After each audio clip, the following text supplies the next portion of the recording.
The mic, right? All right, we're a few minutes late, but we're here to stream thoughtbot playing D&D today. Thank you for joining me. I'm Chad, CEO of thoughtbot, but today I'm tossing that title aside. I am your dungeon master. And joining me for our adventure today are Lindsay. Sorry, I was going to... why don't you introduce yourself? Hi. Lindsay here. Today I will be the courageous Fire Fists. Lewis. Are we doing character intros or like? No, just you. Okay. Hi, I'm Lewis Santos, and I am a developer. Sally. Hi, I'm Sally Hall, and I am a developer. And Jason. Hi, I'm Jason Bailey, and I am a product manager. So our scene today opens in the village of White Sparrow. You are a relatively new adventurer who has found their way to this town. And you came to White Sparrow because it seems like something is always happening here. From evil cultists to the king and needing to explore and hire adventurers to take care of things. So you got wind that business for adventuring would be good in White Sparrow. And while it seems like something is always happening in White Sparrow, aside from a couple of things, is a fairly normal, sleepy town when something's not happening. But the most distinguishing feature about White Sparrow is an enormous stone hand that reaches out towards the sky in the center of town. It looms over the town 100, 200 feet high, and it seems as if reaching for something. It's a very distinguishing feature, and when you arrived in town, you asked about it, and all the locals, it's just been there forever. They don't really want to talk about it. If you go to the edge of the statue, you can look down into some pits that were dug a long time ago, as some archaeologists attempted to dig down and see how deep the arm goes. And what they found before they ran out of money was they were able to make it all the way down to an elbow that seems to bend and go even further into the earth. But our story is not about that hand today. Our story is about this group of adventurers who are, it's mid-morning, and you are on a street, maybe grabbing a cup of coffee in a local cafe, maybe picking up some much-needed adventure supplies.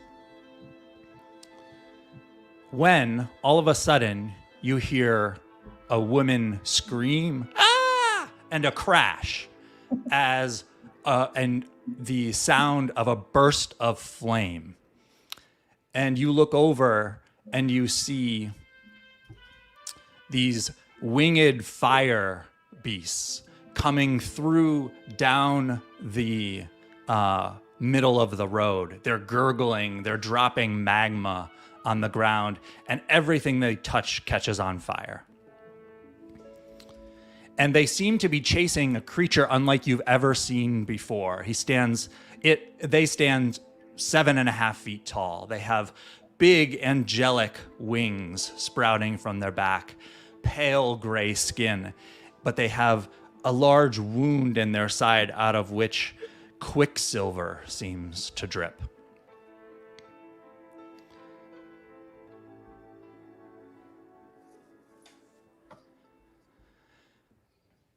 And as these beasts attack the winged creature, I need everybody to roll initiative.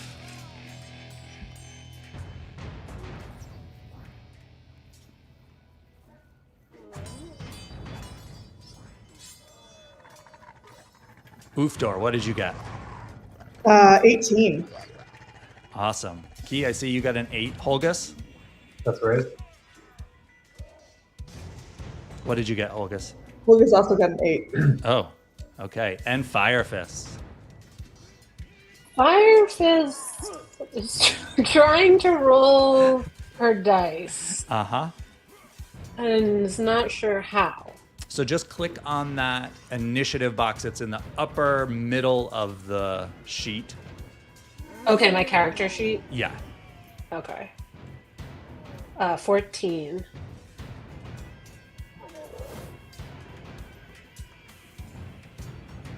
Awesome. And the music that we're playing comes from a program called Sirenscape. It's linked in the show notes, and the attribution rules say that I have to call it out during the stream. Well done. So as these fire beasts go, Oofdor, what were you doing? I was eating a pastry. And as these fire beasts come down the road pursuing this majestic looking winged creature who seems very injured, what do you do? I want to try to help the creature, but I don't want to catch on fire. So what can I try to help the creature? Maybe I just walk towards it? Is that a crazy idea? You begin to walk towards it, and what does everyone see as you sort of make your way to the side of the road? I am a large creature with many bags, mostly full of pastries, and there's just like crumbs everywhere. And I'm not super coordinated, but I am very concerned. So if you don't want to catch fire, but you want to try to help the creature, you could try shooting at one of the fire creatures. Yeah, I think I will shoot at a fire creature, which feels like it might end up being a terrible idea, but I want to try it. Okay, so you take out your short bow, I think? Yeah, my short bow. Okay, roll. Let me The put down my attack. pastry. Put down your pastry. I'm trying to attack. Here we go. Rolling. Oh wait, I accidentally used my crossbow. Crossbow's fine. Yeah, you take out your crossbow, you level it, and you shoot it at one of the fire creatures, and you totally hit. The crossbow bolt sinks into it. It catches on fire as it does. And now you roll your damage. The crossbow caught on fire or the creature? Okay. The crossbow bolt that plunged into Oh, the right, fire yeah. creature catches on fire, and you do 9 points of damage to it. Ah. Take that, fire creature.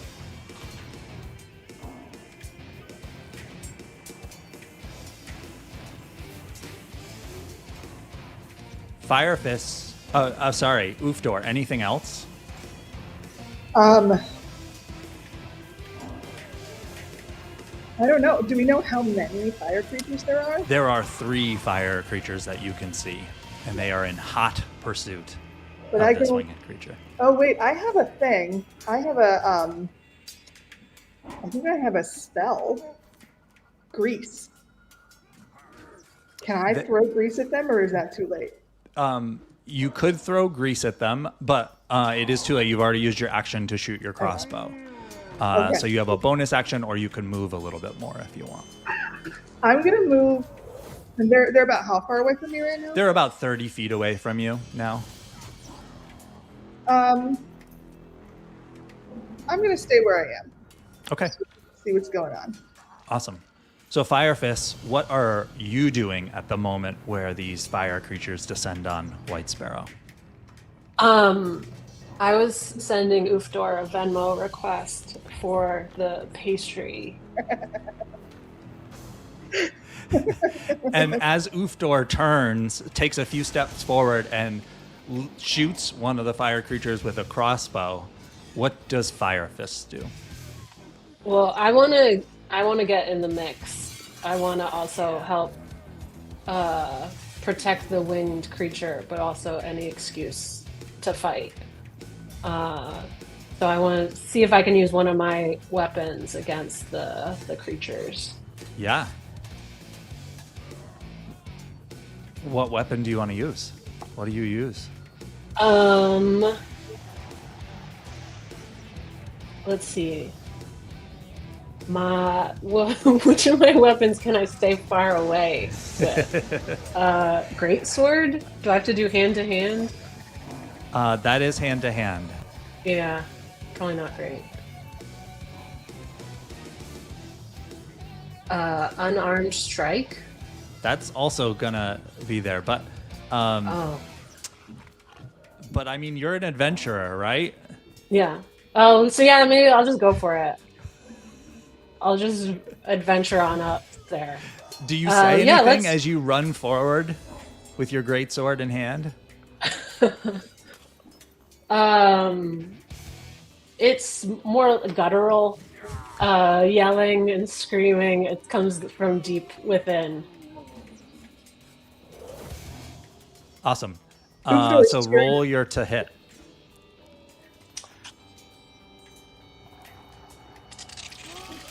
Where's that? It is right next to the great sword. It's +5, so click on that +5. Critical hit. Oh wait, no, a critical fail. Sorry, that dice has Whoa! a symbol on the 1, which is very unusual. Sorry. So your great sword, you swing and you maybe a little off balance. You completely miss and it hits the ground. Oh my God. You are Sparks toe to toe everywhere. with this this fire beast that was just hit by you. Did you want to run towards the same one that had been hit by the crossbow bolt? Yeah. Okay. Anything else? That was your attack. You moved That was up nice. about 30 feet in order to be right next to it. Yeah. So, I just give it like a little kick in the shins. okay, and you do. It scorches you a little bit, but it's fine. Okay.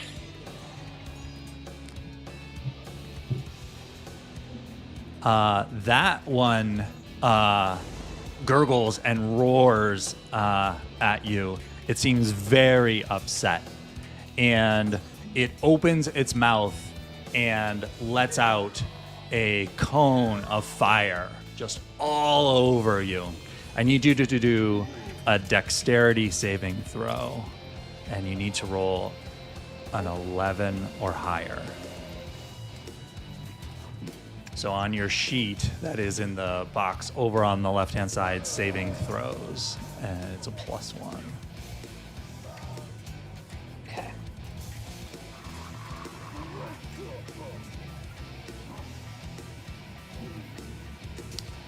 So 16, you dodge out of the way, and you just half of you is scorched by the fire. You manage to get out of the way just in time so you don't take the full brunt of it. And so you take 3 points of damage as the fire scorches the side of your body. Fire Fist, anything else? I should probably take a break. It's not the fighting is not going in my favor at this moment. Okay, which brings us to Holgus. Holgus, what are you doing at this moment? I think Holgus is enjoying a fine ale, al fresco, at a local tavern. Breakfast of champions. And so you're sitting just outside at a small table with an ale as these fire creatures and this winged angelic creature is pursued down the street. What do you do? I think he does like a spit take, like when he realizes there's a huge battle going on in front of him and he's not involved. So he kind of sprays ale everywhere and jumps up, grabs his giant shield, is charging into the battle. And so those of you who have gone so far, you see what do they see, Holgus? Holgus is a stout dwarf. He looks like if he got into, like, if a horse and carriage crashed into him, you're not sure which party would come out the worst. He's very, like, stocky and solid, dressed in fine coat of dwarven made chainmail, carrying a huge shield and a warhammer on the other hand. Awesome. So one of these fire creatures just breathed on another person who attempted to hit them with the sword. Are you going for that one or one of the other ones? Yeah, I'm going to go try to help the other townsfolk adventurer who ran into the fight. Awesome. And I realized I didn't say what do they see when they look at Fire Fist. So Fire Fist, as this dwarf runs up, what do they see? What do you look like? What do I look like? Yeah. Oh man. Right now half of me is scorched, but also I'm just like really demoralized because I thought I was gonna be the one to save the day. So I'm kind of like hanging my head and maybe trying to disappear a little bit for a second while I figure out my next move. And you are a Githyanki, right? Yeah, I am. So people might know the Githyanki if you've been playing Baldur's Gate 3. That is featured heavily in that game. Okay, Holgus, you run up. We'll make a warhammer attack.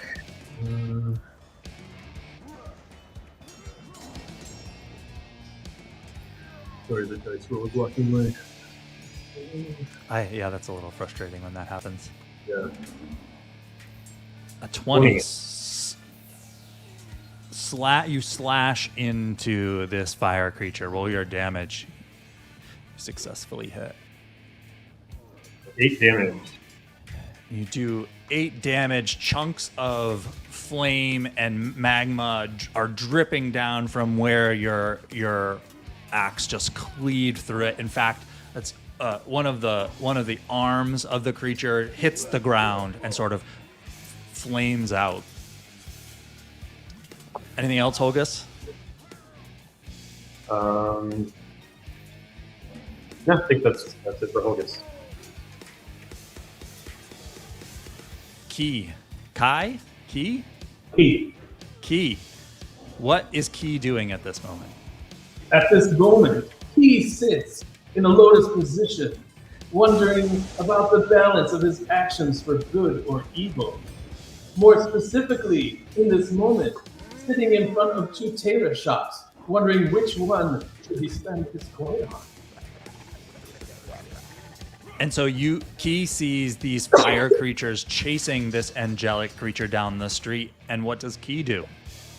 He switches his judging of tailor shops into judging of creatures, and judges that the fire creatures seem to be in the evil, and therefore he will run to save the other creature. Are you going to go for the same one that you've seen all these people attacking, or are you going to go for a different one? The same one. Okay. It is the most evil. So Key runs up. He runs up, twirling Key's quarterstaff so quickly you can barely see it. And he strikes at it, but he strikes with a 9. A 9, unfortunately, is not going to do it. And so what does everyone see as you run up and just completely whiff against this fire creature? What does everyone see? What does Key look like? He is a wood elf who otherwise looks exactly as you see Key on screen. Tattoos up and down his arm and chest, wearing a robe of crimson and pants of crimson as well, but no armor and no shield, just Key's quarterstaff.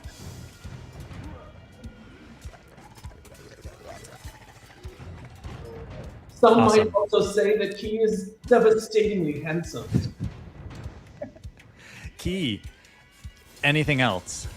Yes, Key will spend a key point. When Key makes an attack, he can also spend a key point to make 2 unarmed strikes as a bonus action. The first one Give me that flurry of blows. is a 21 Okay, that hits. for 5 damage. Key, as you wind up to take your second punch, your first punch just completely lands, and at first you think that your punch is what triggers this, but you realize that must not be the case, or maybe you don't, depending on, as the fire magma just explodes in a death explosion as this creature does it. And I need everybody to do a dexterity saving throw who was around it. Oofdor, you were not around it. You stayed back. In case you're watching. And the DC on this is 11, so you're trying to roll an 11 or higher.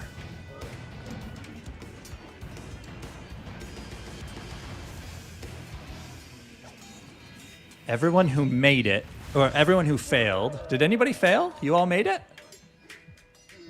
I think everyone made it. You got it. He rolled a 21. I think we all made it. Fire fists? You made it too. Okay, awesome. Yeah, I'm in.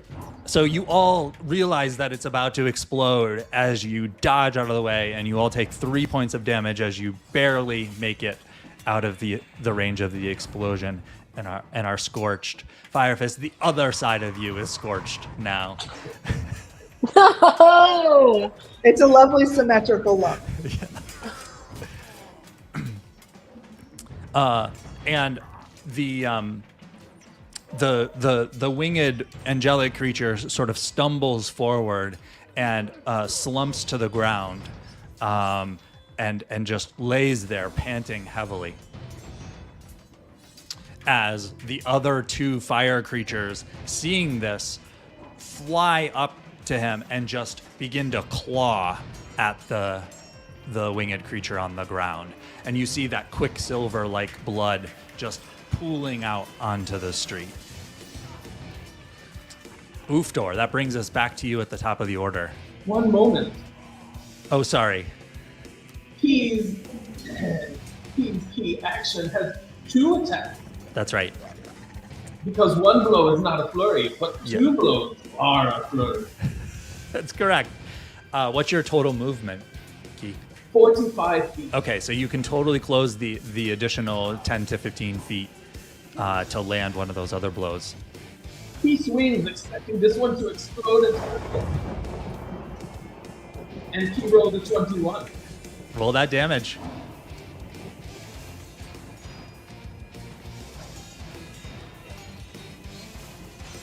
Seven damage. 7 damage. Your fist sinks in, and maybe you wince as you worried that you're going to trigger another explosion, but nothing happens. Your fist sinks into the magma. He is surprised but accepts.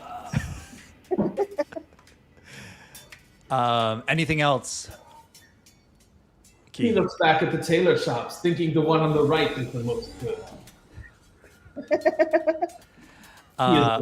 Oofdor. Oofdor. Oofdor. So the fire creatures, I was gonna throw some grease at them so that they would slip and not be able to catch up to the angel, but it seems they'd already caught up. I was too slow. So I think I'm gonna have to attack one with a crossbow again. I'm gonna aim for the same one that Key punched. Mm-hmm. And here we go. 11. An 11 just hits. Okay. Damage. Oh, I am tired. That is 7 damage. 7 damage. That's good. That's as much as Key did. Well, some of us have higher ones. Your crossbow bolt sinks into the fire, the magma creature, and magma drips on the ground. It begins to tremble, but it doesn't explode quite yet. Anything else, Oofdor? I'm going to take another bite of pastry and a deep breath and keep watching. Okay. I think And you're that's all I can do for continuing to hang back there.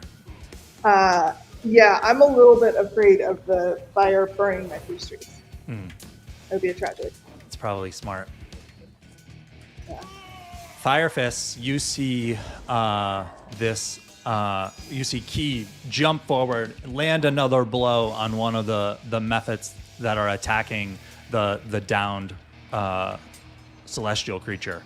What do you do? Well, I'm wondering if I should take a different tactic. Can I apply animal handling to this situation? You can certainly try anything you want to try. I'm using some context clues that say don't try that.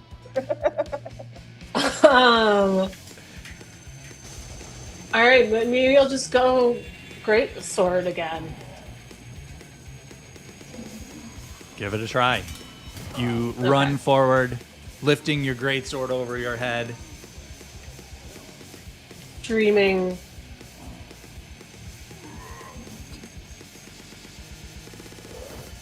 And this time you connect as your Thank greatsword God. cleaves into the magma creature. Roll your damage. That's the box next to the. Yeah, it's the box next to it.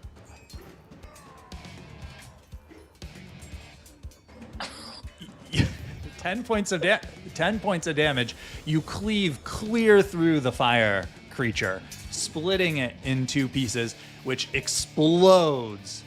And everyone, Key and you, are right next to it again. So you need to do another dexterity saving throw as this one, just the magma from the creature's insides spews out and explodes all over the two of you.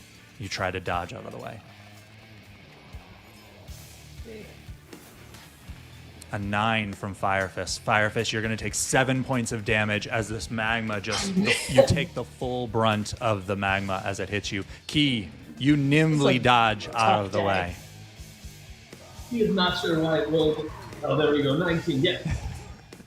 You nimbly dodge out of the way. You're only taking half, so you're taking 3 points of that fire damage.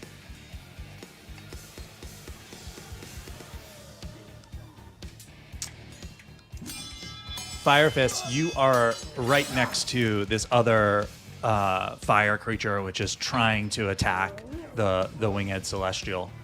Anything else? Can I strike again? You only have one attack. Okay. Can you run away? I don't know. Maybe that's not your style. I'm back here shooting crossbows, eating pastries. You can try to back away. Yeah. But when you back away from a creature, they're going to get what's called an opportunity attack, which is like as you're moving away, they're going to get a swipe at you. So you totally can do that, but that is a consequence. Okay. I'm just gonna stay where I am and just freeze, and hope that if I don't move, it can't actually see me. We'll see how well that works. As Holgus, you see the last remaining fire creature next to both the Celestial and Key and Fire Fists up in front of you, about 10 feet away. What do you do? How bad a shape does this Celestial look like they're in? Very bad shape. You said they were large. Can I move them? I'm pretty strong. You can certainly try. I'm gonna try to run over and fireman carry the Celestial to safety. Okay. So roll. Why don't you roll an athletics check? Yeah, it's 2, but I do have a bonus, so it's a 7. Yeah. So with a 7, though, this creature is probably about 300 pounds. You're just in the heat of the moment. your hand, we'll say you are strong. So the quicksilver blood just is coating them, and as you grab and attempt to pull, you're not able to get a good grip, and your hands slip in this silvery blood. All right. I assume that was my action. Why don't we say that you attempted it and it didn't work, but if you want to attack the method, you can. All right. We'll do that.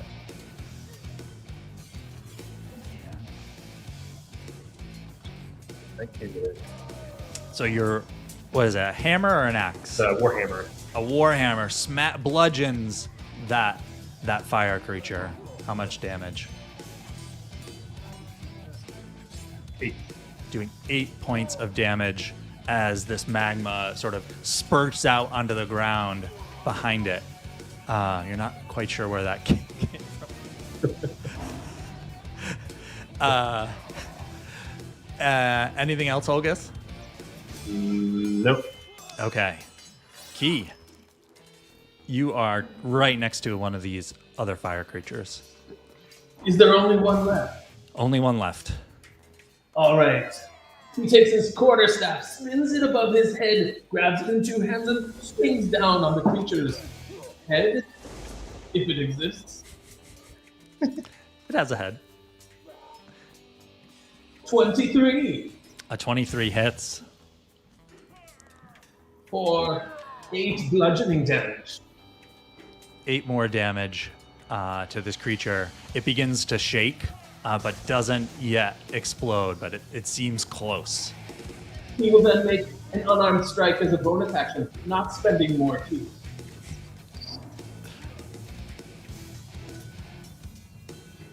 $24 to hit. Wow. 24 absolutely hits. Roll your damage. For As 5 everyone more. braces. This fire method, magma method, explodes again as another fist lands, and everyone around it, who is Holgus, Fire Fist, and Key, needs to do a dexterity saving throw, DC 11.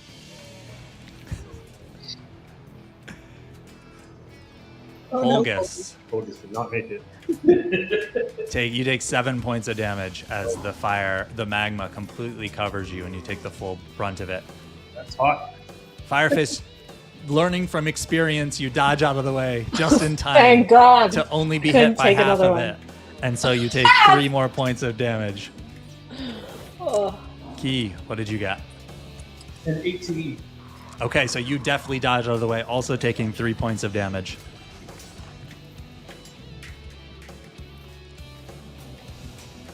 Is any creature left standing?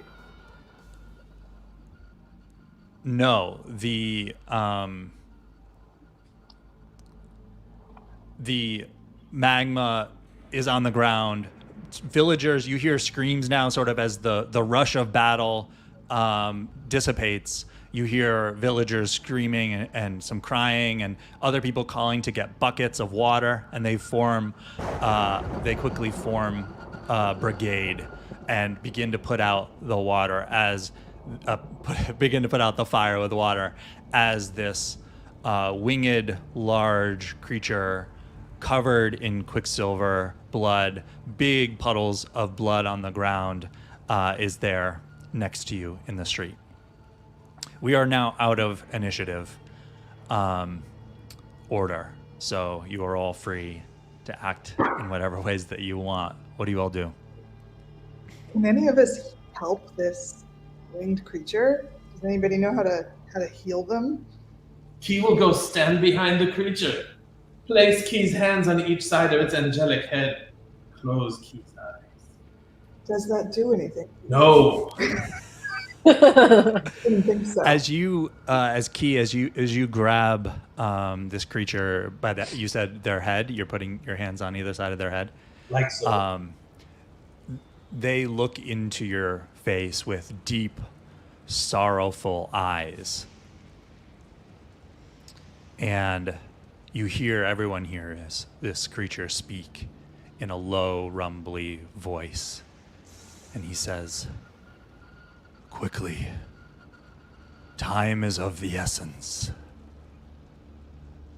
A horror beyond anything you can imagine will befall this world unless you put a stop to them. My name is Serene."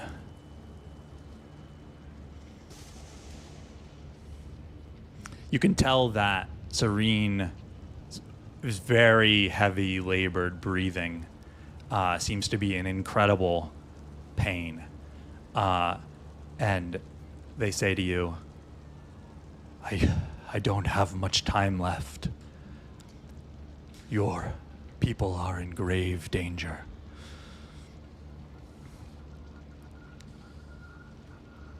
I want to offer Serene some pastry and also ask who is coming and what do we do?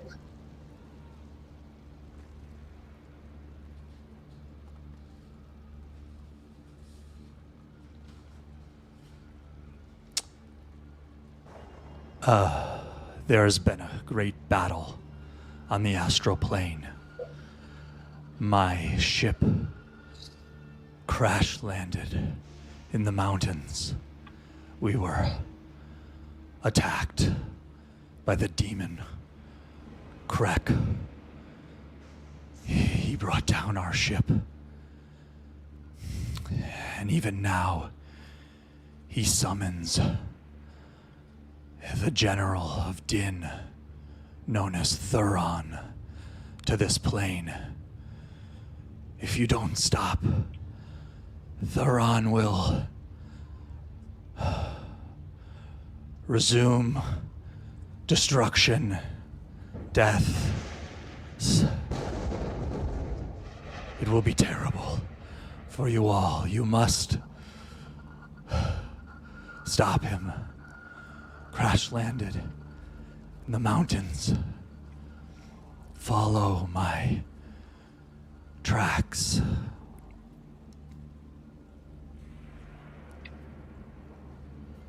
Thank you for warning us, Serene.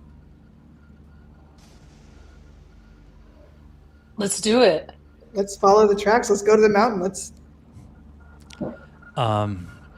You can see as you say these words that Serene closes his eyes and nods, and he says, "Thank you. Now I will rest." And you can tell the life recedes from his body. And as the life fades from his body, the body itself begins to fade, as if leaving this mortal realm and perhaps returning to the celestial plane that they call home.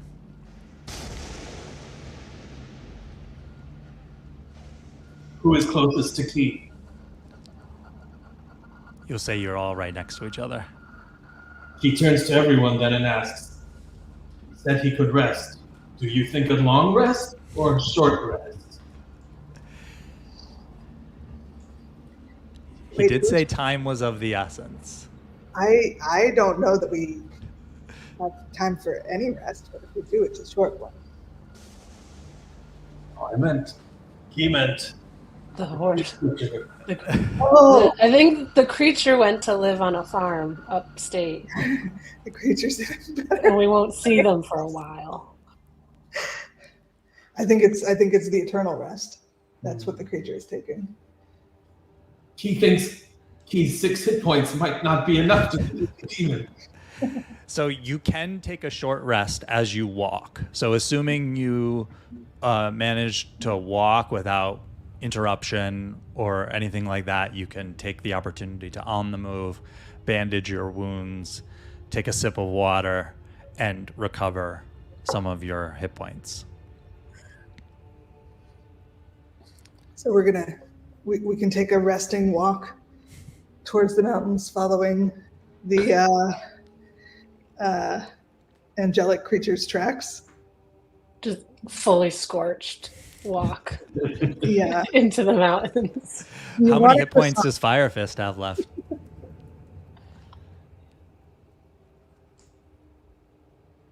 Where do I see it? It's in the upper right-hand corner of your sheet. It looks like you weren't subtract.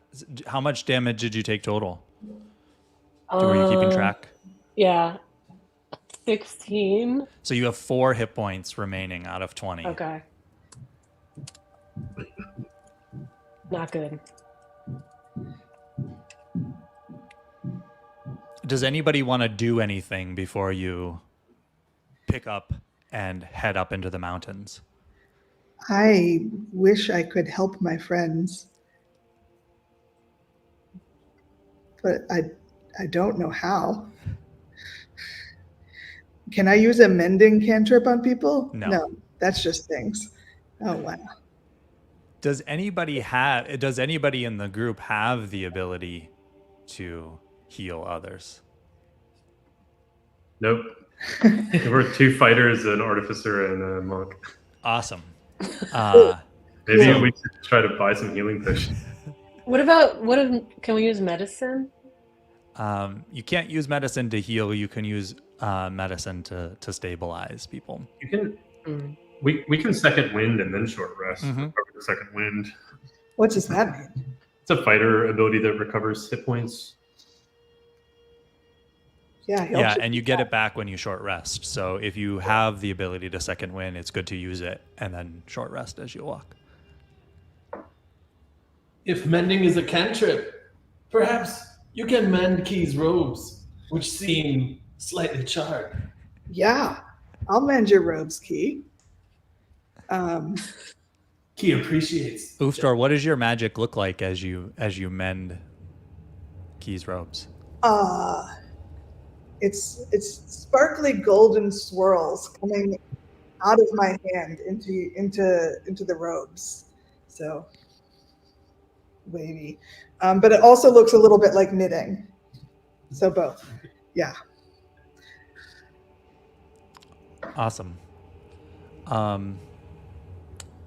Key, the magic flows into your robes and they stitch themselves back up.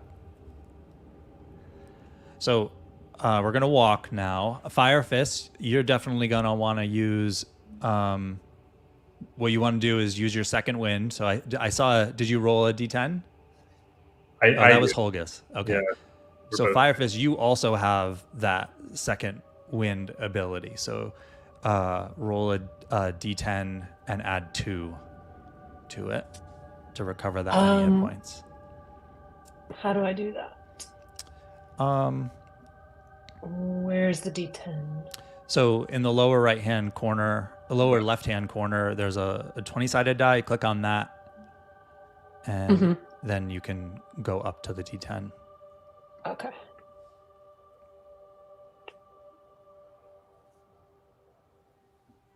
Nice. Awesome. 10 points recovered.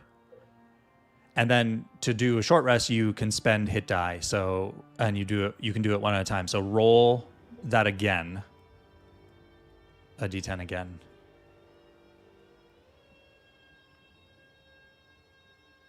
So you're back up to full now, because that was 11 more points of healing that you. So I'm rested 20 out along of the way. 20. Yeah.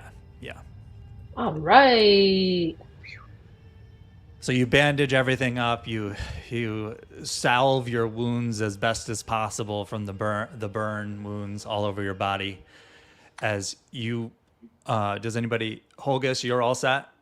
Key, you're all set. Oofdor, you all set? I'm Yep. good. Are we taking a short rest? Yes. So should I click the short rest thing?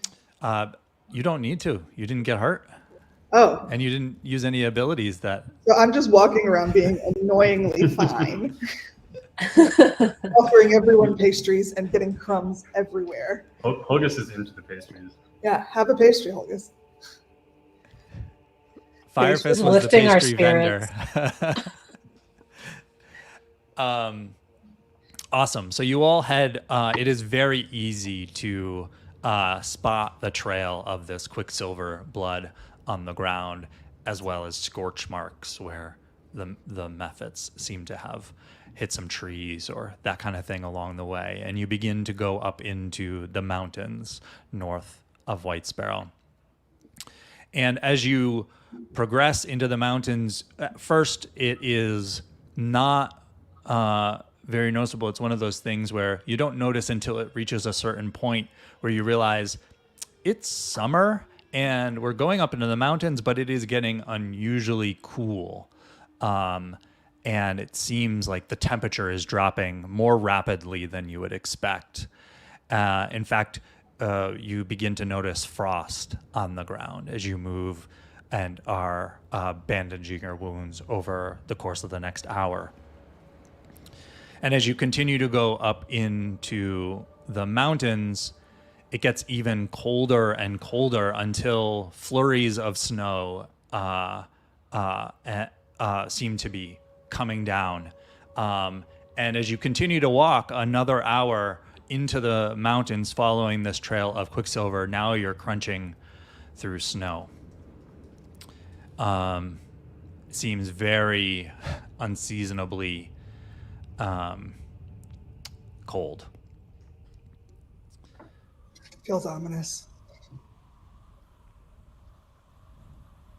The wind, the cold wind is whipping through the mountain pass, and you feel like you're all tough, relatively tough adventurers, but you weren't equipped for this cold. You're okay. It's not deathly cold, but you definitely feel the chill. And as you crunch through the snow, I would like everybody to do a perception check. So this is in your skills block, sort of in the middle of the page. It's perception. About 2/3 of the way down.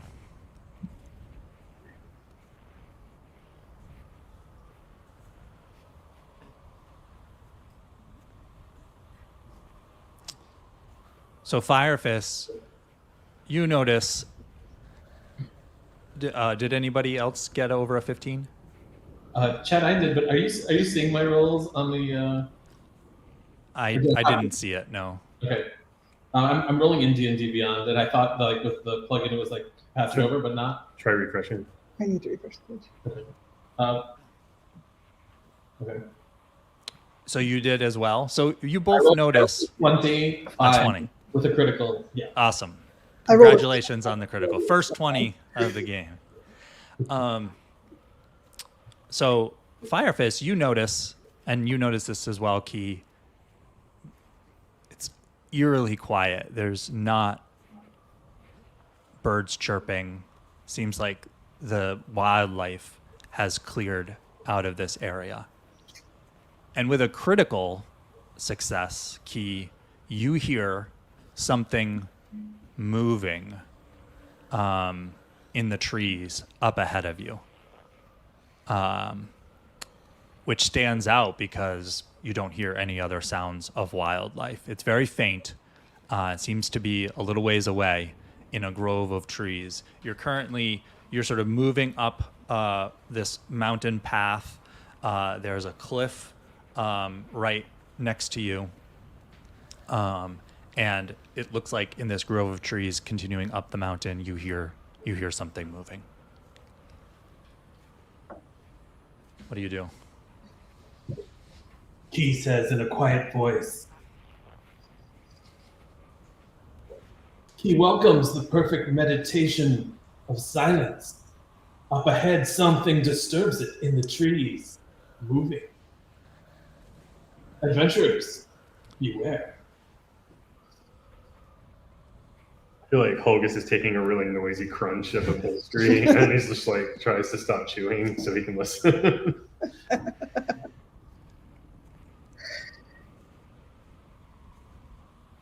Ufter is like just looking around in confusion. Now that Key points it out, if you wait a little bit, you all can sort of make out this sound. It sounds like something is moving in the grove of trees. Is it moving in the trees? like in the leaves or on the ground? You hear the crunch of snow with a natural 20. So it seems like it's on the ground. Hmm. Should somebody go look at it? I'll go look.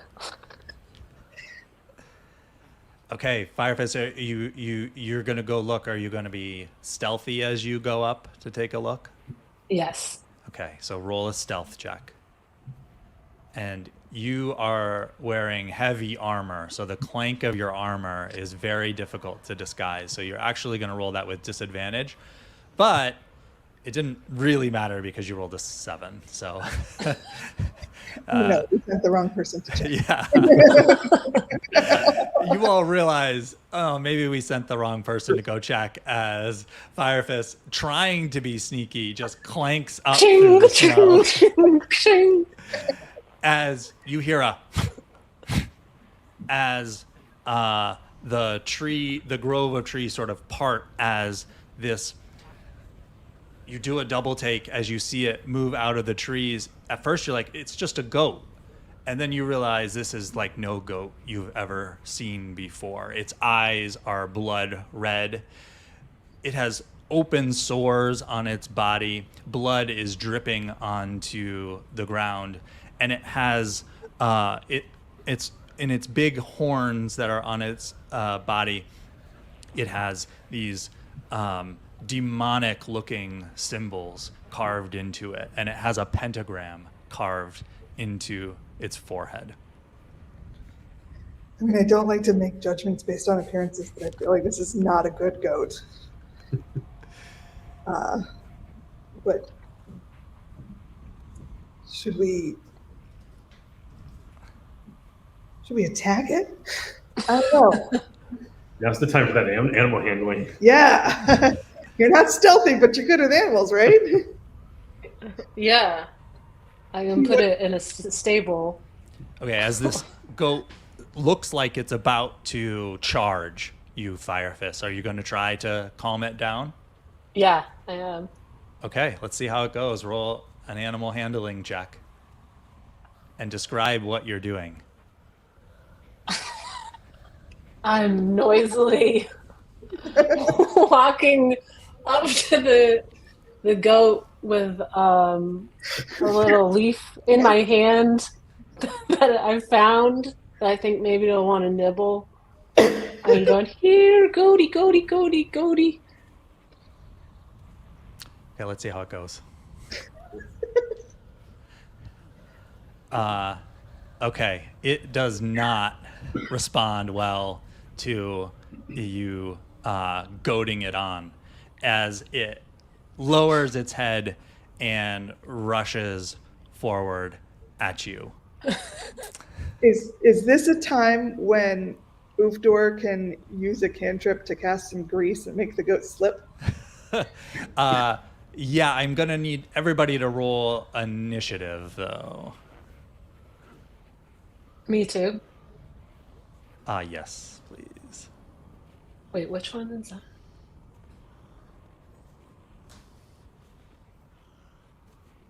Where's the initiative one? It is next to the shield right. on your sheet. Oh, As the heavy metal music rings out over the mountainside.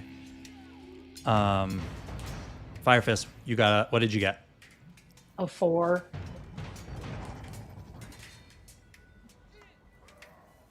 Key. 18. And Key is trying to get this extension to work. For some reason, when Oofdor rolls, it rolls twice. And one was a 17 and one was a 6. You might have rolled with advantage. Just make sure you don't click on the ADV part of the button, but just click on the. Okay. So give it another I'll try. it again. Okay. Yeah. Thanks, Steven. Oh no. So what'd you get? 4. A 1. A 1. So that's 4. Yeah. Okay. I like You're that. down there with Firefist. Holgus, what'd you get? think I had a 14, but for some reason it 14. sounds like,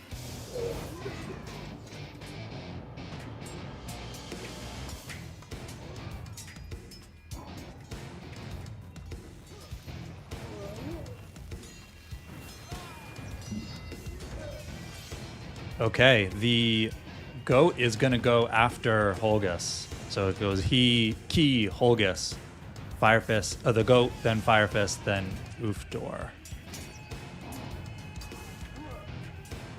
So key.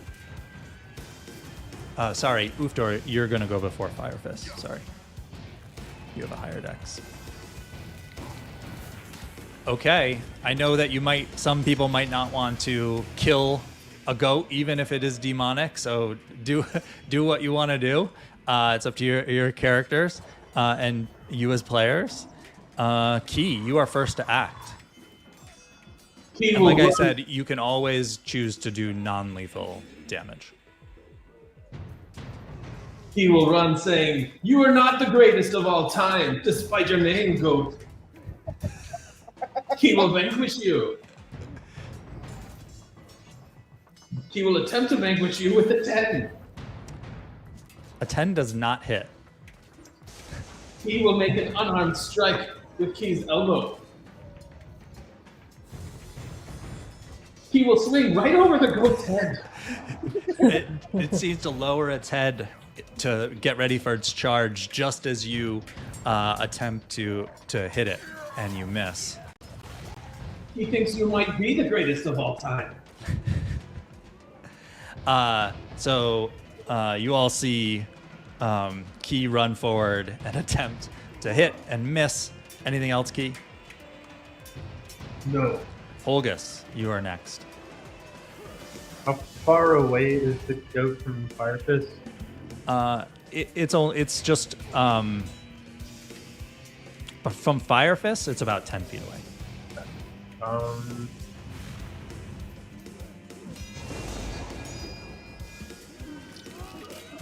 I guess I'll go up with the attack the goat. I will do non-lethal damage though.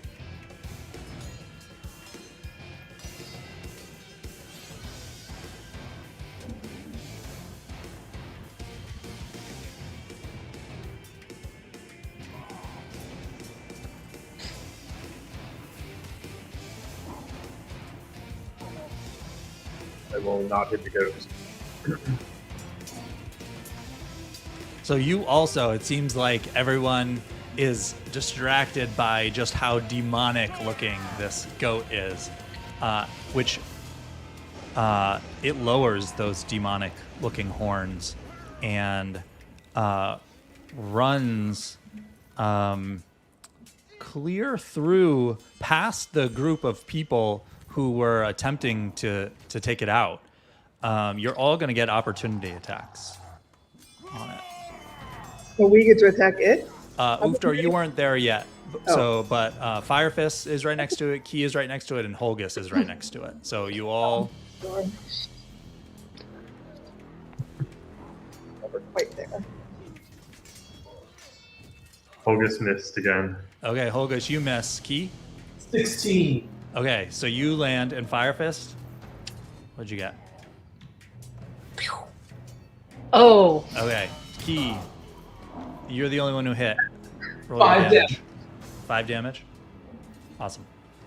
So you take a quick swing at it, attempting to stop it or grab it or hit it as it runs past you, and it seems panicked.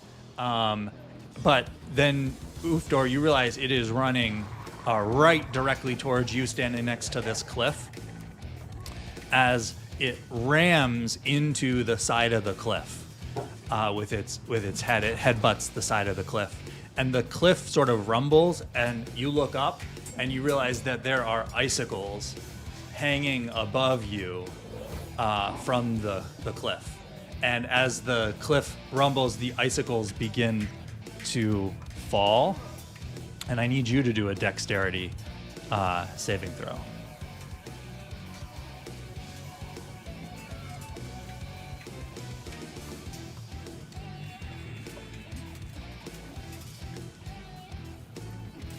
Wait, who's doing a dexterity saving? You, Ufdor, because you Oof, were. for no perception. Okay.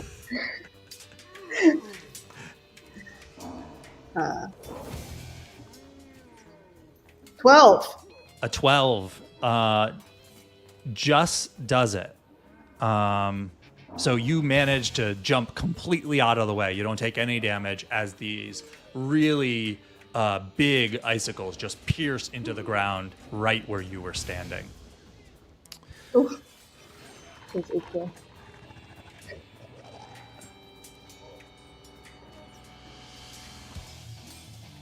And is it? And then it stomps at you, Ufdor. That feels rude. It sort of rears up on its hind legs and attempts to pummel you with its front feet. Does a 17 hit? I don't know. Your armor class is 15, so yes, it does.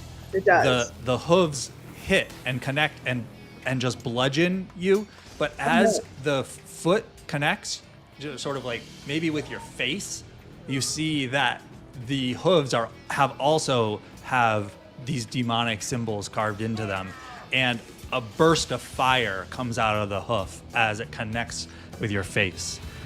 You take 6 points of bludgeoning damage and 2 points of fire damage.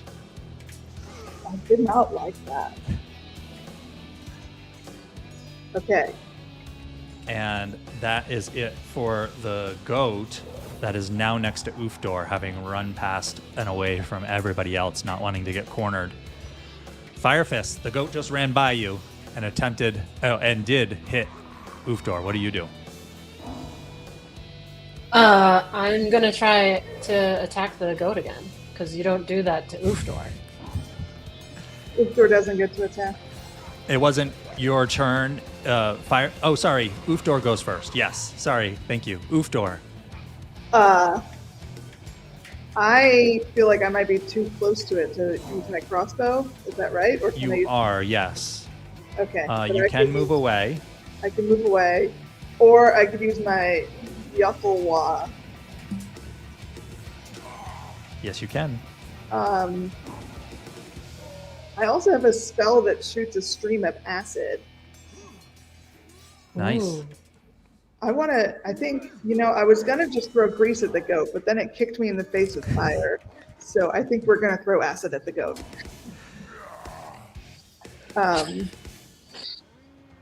So I cast that, Yeah. and then do I have to roll the... Oh, yep.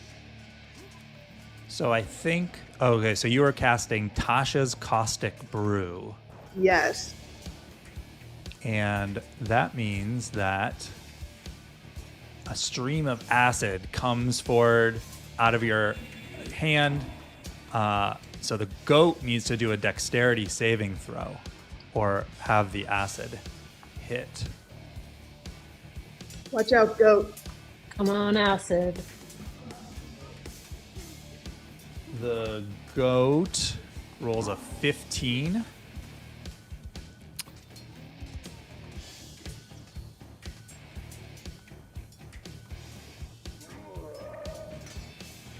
Like this And is so forever. that 15 passes. Does it take any damage if it passes?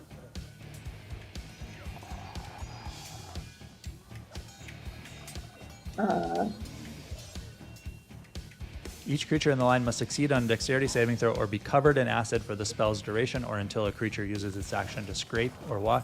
Creature covered in the acid takes 2d4 acid damage at the start. So the way I'm reading this is that if you pass, nothing happens to you. Nothing happened to the goat. It is a very nimble goat. It manages to get out of the way I don't and like this not goat be at hit all. by the acid. He has told you this is the greatest of all time. Yeah. I have a spell that I can use as a bonus action called Expeditious Retreat, which Mhm. seems wise. I think I should run away, and this one gives me dash action. As I understand, that means it doesn't get an opportunity attack. Is that right? No, it does get an opportunity attack. Oh. It would be the disengage action that does not okay. an opportunity attack. I feel like I should still run away from the goat. In order to run away, you don't need to cast the spell. That's true. That spell just There's no benefit to casting the spell other than being able to run away faster and further. And so if you want to do that, you can. But actually, you've already... That spell is a bonus action. It is. Yeah, it's a bonus action. But I'm just gonna go 30 feet away from this goat. Okay. So you move 30 feet of the way away from the goat. It attempts to stomp you again. It gets a 21 to hit. And so you're going to take 6 more points of bludgeoning damage as it just catches you in the back with one of its hooves, and 2 more points of fire damage. So far you've taken 16 points of damage total. So I am at negative. I think I am dead. So you all see as just this goat manages to land another fiery hoof on Ufdor's back as they move away, and Ufdor falls face first into the snow, and a puddle of blood is forming around them in the now red snow. No! So you are unconscious and bleeding out, Ufdor. Firefist, you see this scene unfolding in front of you. You see one of your newfound comrades fall into the snow. What do you do? I'm devastated. I need to help Ufdor. Can I use medicine now?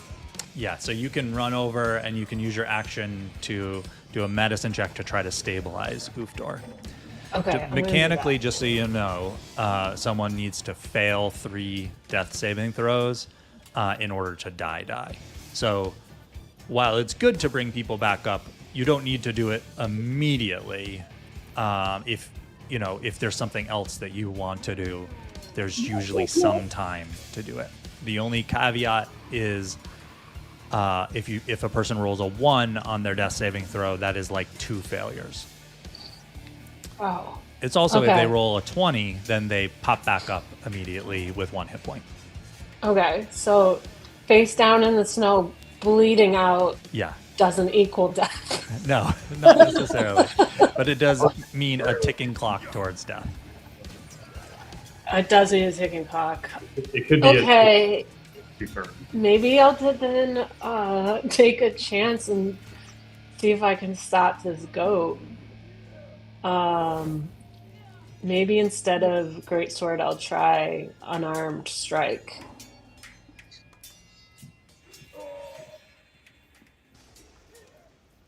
All right, I rolled.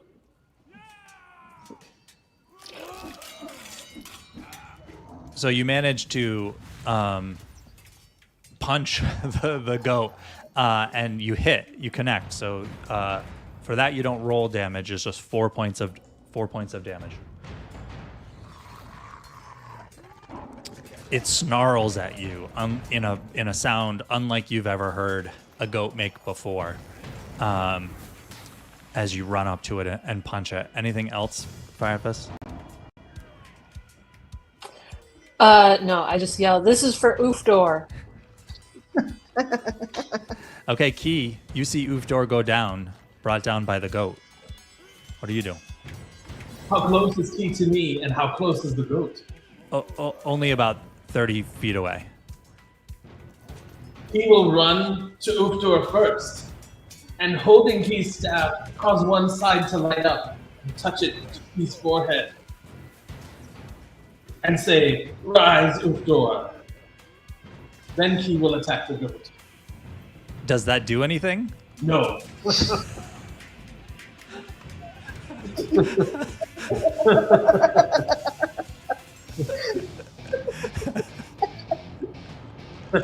And you do that. That is what you do. And now roll your to hit on the goat. He was perhaps too focused on attempting to non-heal and rolled a 9. So you turn your attention to the goat and you manage to whiff again. Anything else? He will attack the demon goat with all of Key's might using a key point. For us to make a flurry of blows. The first Roll your two flurry hits. is a natural 1. You miss again. He follows with the second flurry. 21. Oh, you finally managed to land a hit. He strikes the demon goat in between its eyes for 6 points. Oh, 6 points. Okay. Key's attack is like this. Okay. Holgus, you see Key managed to land a blow on the goat. The goat does not seem very well. It sort of stumbles a little bit in the snow. What do you do?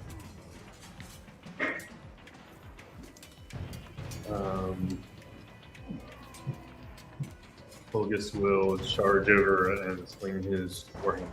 Goats.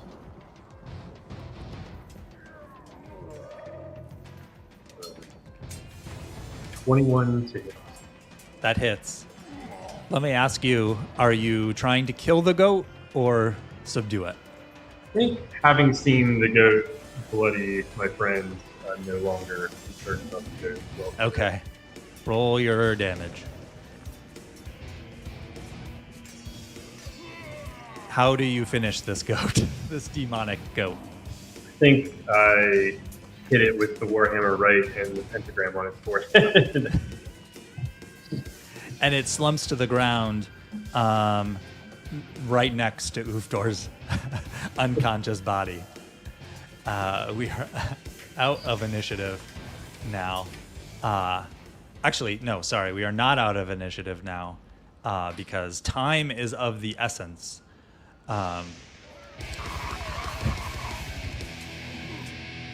Time is of the essence as Ufdor continues to bleed out.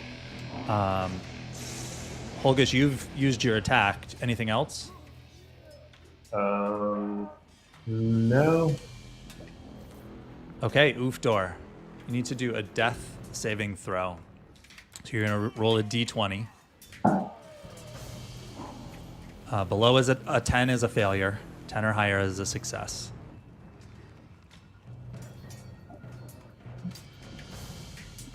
Okay, so that's one failure. Fire fists. Ufdor is there, bleeding in the snow. I walk up to Ufdor with a leaf in my hand, and I say, "Oofy, oofy, oofy, oofy," to see if they make any noises. Uh-huh. No, they don't. Do you want to try to stabilize them or heal them in some way? Yeah, I'm gonna. So my animal handling is not working No, with no. Ufdor. I'm Ufdor gonna is not try an animal. medicine. I think. Yep. Right? Medicine's a good choice. I That's right. assume. All right, here we go. Come on. Come on.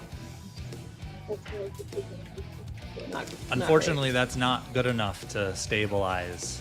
You need a 10 or higher to stabilize Ufdor. Okay. Key. great. Damn. He will kneel next to Ufdor.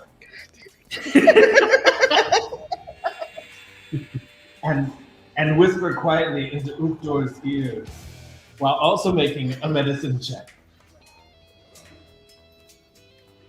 He has rolled a 22. Okay, Key, you are able to stabilize Ufdor, and now we are out of initiative order. The words Key whispered were pain au chocolat.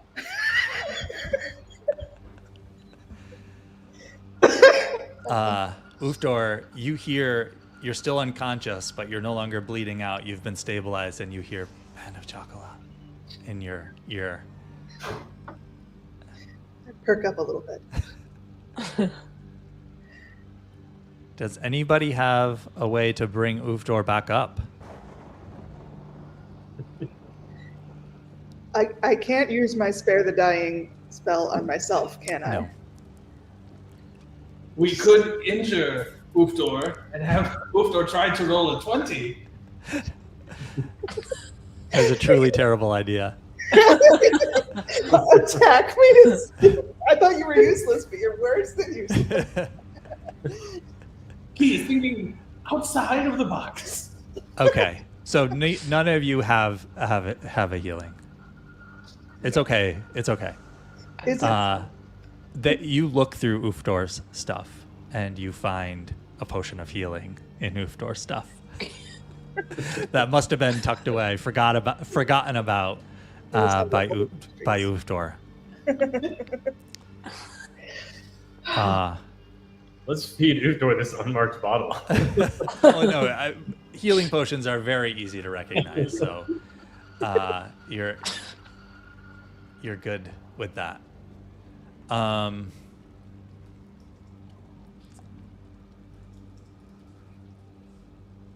So, Ufdor, you are going to roll 2d4 plus 2 Oh, goodness.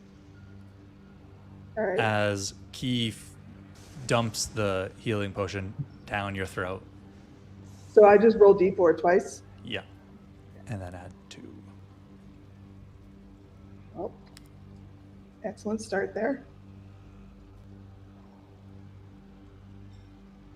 So 2d4 plus 2 here would be a 5. Yeah, so you, as the potion goes down your throat, you realize your eyes flutter open. Everyone sees Ufdor's eyes flutter open. Yeah. Do you say anything, Ufdor? What happened?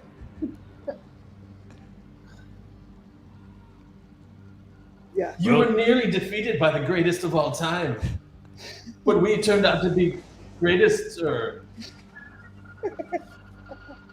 Oh, I have an intense craving for pain au chocolat that I cannot explain. Keith's eating has this effect. Speaking of food, does anyone think this goat looks too evil to braise? Yes. I'm not sure. I'm like, well, I don't care.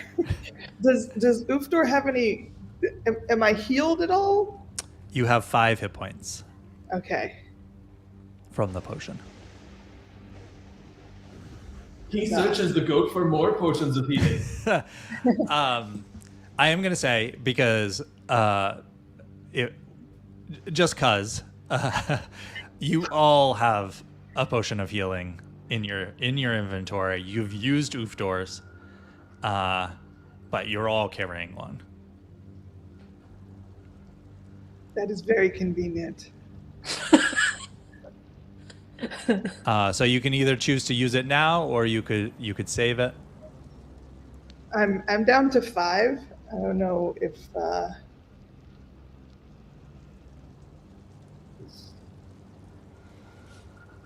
Is there another opportunity for a short rest?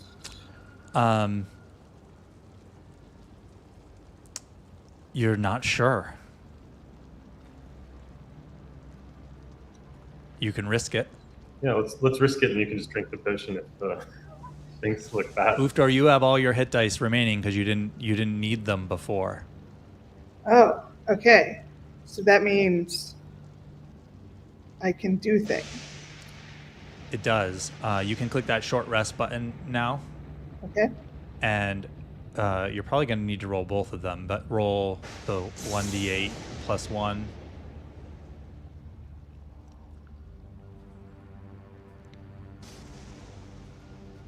Did I do it? I don't know what I did. I didn't see it. It might be easier if you just use the thing in the lower left-hand corner to roll it. Okay. Yeah, Chad, I'm actually also out of hit dice, but it's not showing it on the UI, so I don't know if it's a thing you can set. But, 1d8 plus 1. That would be 9. Nice. Something went my way. Now, that brings you What does that bring you up to? Does that- 14 to 15. That gives me 8 Okay. healing. That brings 9 me- healing. 9 healing, right. Math. So it brings you back up to 14 out of 15. 14 out of 15. So I feel pretty good. Okay. So you all take a breather. Key, did you want to spend some hit die too? No, he has spent all Key's hit dice. Okay. How's everybody else doing? Good. Nobody? Did anybody else take any damage? Someone? I Not took. No? I'm at 16 out of 20. I Okay. think. And you still have that second wind too.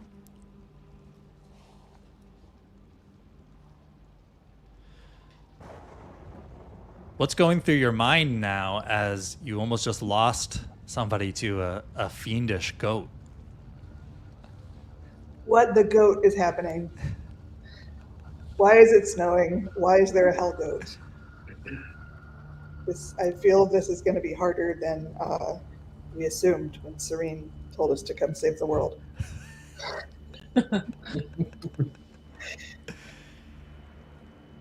And with that, I think we'll take a break as you sit contemplating your fate, having nearly lost a party member. Wow. Yeah, Powerful. yeah. Okay, we will be back in 5 minutes. Where's the banner? I'm gonna try and fix my die rolling here. Yeah. I'm not sure what's going on. Awesome. Be back in 5 minutes, everybody. Thank you for watching. We will be back in 5.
Welcome back, Ufdor and Holgus. And Firefist. Ufdor has pastry. And Key. Are you eating the pastry? On 3.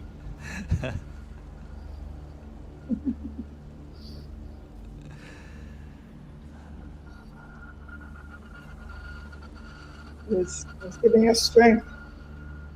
Firefist, would you like a bite of cake? Firefist will get a delivery at some point in this next chapter.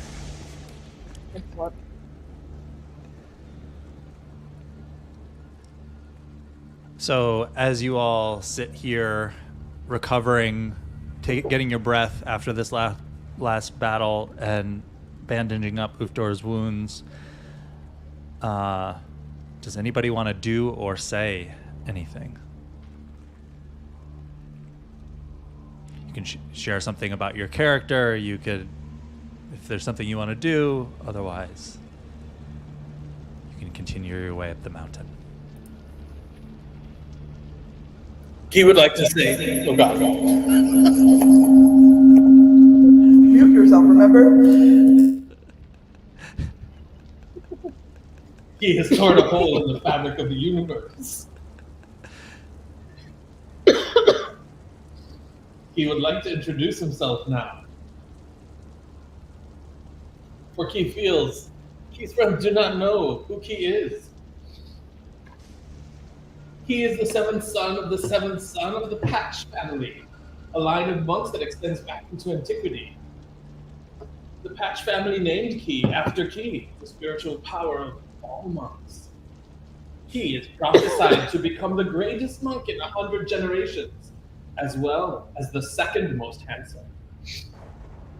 Key Patch is on a quest for spiritual enlightenment, as well as for soft fabrics that complement his figure and don't wrinkle. Key would love if you referred to Key by his full title and name, Monk Key Patch. I was like, wait for it. Wait for it. Ufdor choked on pastry. Key feels you know Key now, and may continue adventuring together. Does anybody else have anything that they'd like to say or do?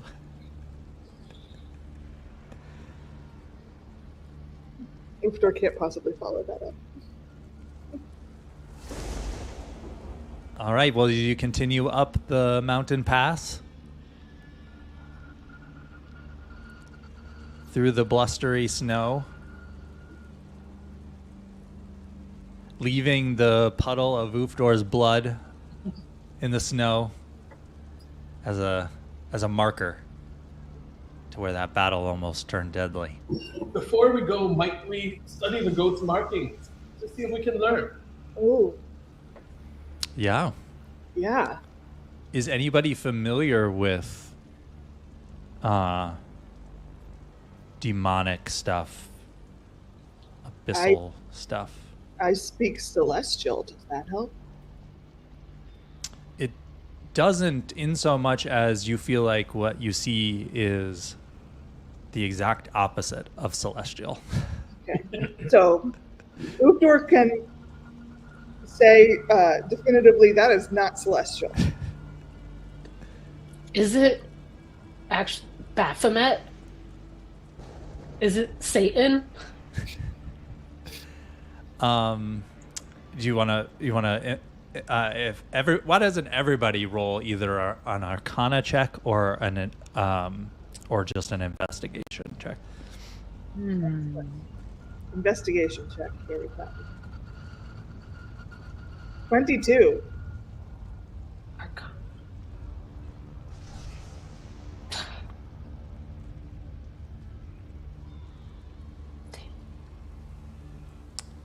So those of you who are investigating it, I think it was Holgus, and I also saw another Ufdor. Ufdor. What languages do you know, Holgus? Just common and dwarven. Okay. So neither of you can read these languages, but but like I said, Ufdor, you really feel like this is probably the exact opposite of Celestial. I do also speak Elvish and Gnomish. Okay, cool. It's not any of those. It seems to be something. But also, you didn't take a very high Arcana check to know that there's some sort of curse here that was part of some ritual that was done on this goat to turn it into this very fiendish creature. Oh, the goat is a victim. Yeah. It doesn't seem like it was the goat did it to itself with that investigation. Or that's just not like naturally who the goat is. Right. Yeah. I wonder if we should do something to dispose of the goat's body before we do. Or do we just run away from it? Oh, with that high investigation check, you also get a sense that for the right buyer, these horns would fetch a pretty penny. Well, we should cut the horns off. Do we know if that buyer would use them for nefarious purposes? They are covered in demonic. They might just be a big heavy metal fan and want to put them on their wall or something. We can be, careful about who we sell them to. But might as well take them with us. Yeah. Or is it really stupid to put cursed goat horns in your bag? He will perform a modest burial ritual for the goat as the horns are removed. I think you see Hogus also trying to save a haunch. He's just got Holgus, you got a 21 investigation check. Yeah. I'm going to tell you, eating this meat would be a very bad idea. Does Holgus still take some? Yeah, I think Hogus is still wrapping a little bit up. All right, fair enough.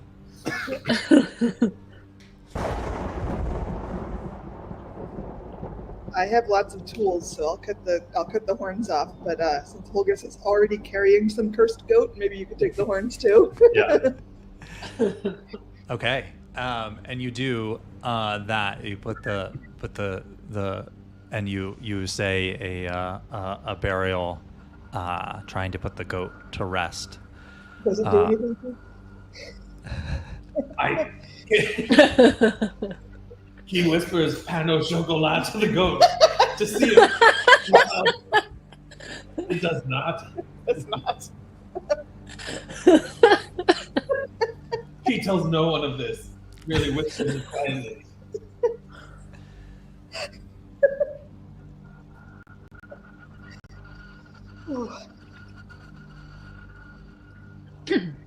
Let's go, I guess.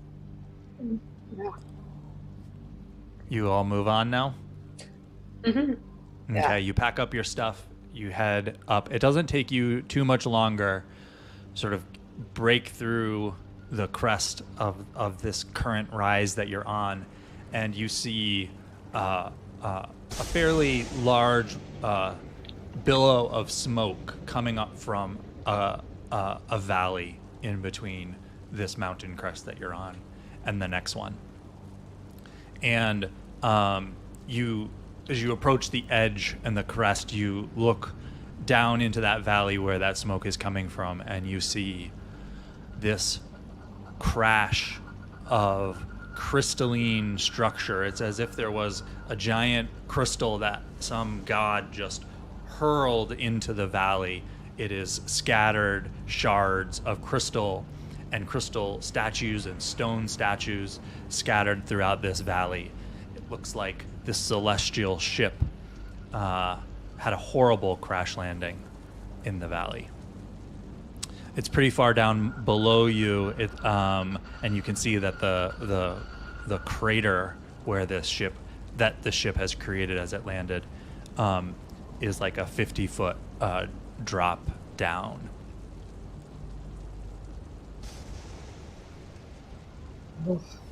And the smoke is coming from where all the shards are. Yeah.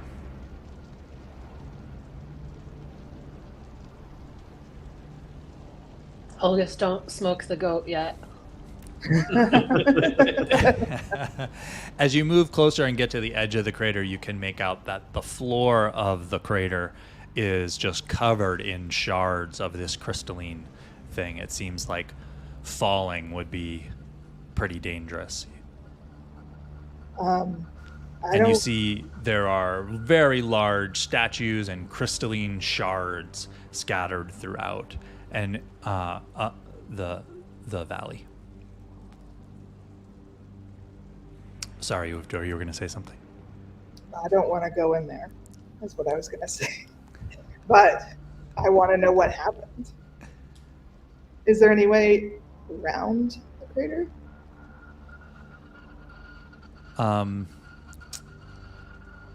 Yeah, the sides of the valley are slick with snow and ice, but you could try to make your way around. It's pretty big, though. It is a very large ship, it seems. We're trying to get to the ship and it's just in the crater. Is that right? It seems like the ship has just completely shattered. Mm. And these are the ruins of the ship. Should we investigate the ruins? And they're big enough and there's stuff inside it that you can't really see the other side from where you're currently standing. Can't go over it. Can't go under it. Gotta go through it. It seems like this is the final destination, right? Like where we were looking for the ship crash. It feels like there might be some answers in there. But I'm very hesitant to approach it. What do you think, Keith? Does anyone have a rope? A rope? What a good question. He only has 3 pounds of clothes, which could be formed into a rope. Olgus has climbing stuff, batons, rope. I think I have rope. Do I have rope, or is that just saying that rope is a thing that I don't have but could have? No, you have it. No, you haven't. Okay, I have rope. Okay, so Holgus, Ufdor, you've got rope. Holgus, you said you have like actual climbing gear. Yeah. I think. Oh, I do too. Then that's a climbing gear. Yes. I have 50 feet of rope. How much do you also have 50 feet of rope? That's Oh, I found my rope. I've got 50 feet of rope. So you've got more than enough rope to reach the bottom of the valley. I think we have to go down there.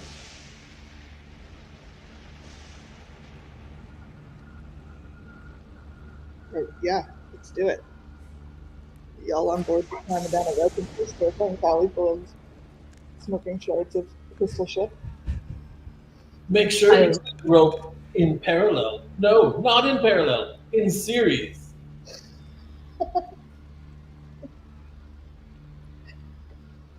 Okay, you're easily able to find a tree. I'm assuming you want to tie off the top of the rope and lower it down into the valley. You're able to easily find a tree to do that, sturdy enough. You feel confident with that. It is a long climb. So as you all climb down this rope, you need to do an athletics check.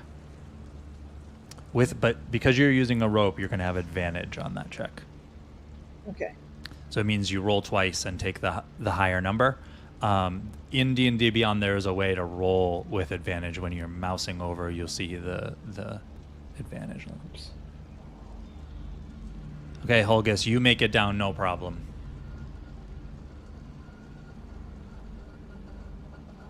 Wow. 2 ones. I've never seen that before.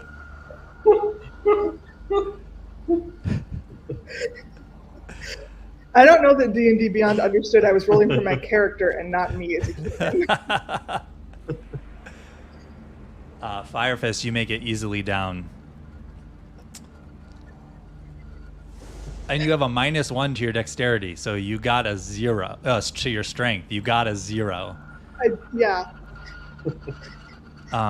Did anyone else get below a 12? He rolled a 10. Okay. As you go down, you begin to slip. Anyone who rolled under a 10, and you're just not able to grab the rope again, and you slide down it. And unless you have some way to stop your fall or slow it, you crash into the crystal shards down below and take 10 points of damage. Can Holgus try to catch someone? You can okay, I will let you but if you're gonna have to do a check, and if you fail the check, you're gonna take damage as well. Okay. Okay, you want to give it a try? Yeah, You have Okay. to choose who you're trying to catch. I think so. He will try to make a roll, an acrobatic roll at the end of the fall. Maybe don't try to catch Key then. Yeah, we just try to catch the Thank you. Ooh, 11. Okay, I'm going to say that that is not successful. I was looking for a 12, and I should have told you that in advance. But you're going to split the damage, so each of you is going to take 5 as Ufdor comes down, crashes into you. So you manage to stop Ufdor's just getting pierced by the crystalline shards, but you both take 5 points of damage. Thanks, man. No problem. And Key, do you have some way to slow your fall? He would like to use acrobatics to try to roll at the end of the fall. Okay, go ahead. I'm looking for a 12 or higher. Okay, you definitely managed to roll, and I'll say that as a result, you only take 5 points of that damage as well.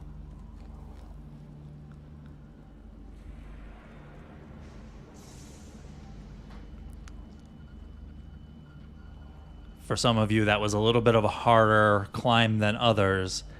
But now from your vantage point closer to the floor of the crater, you can see that this crystal field continues into the middle of the crater quite some ways.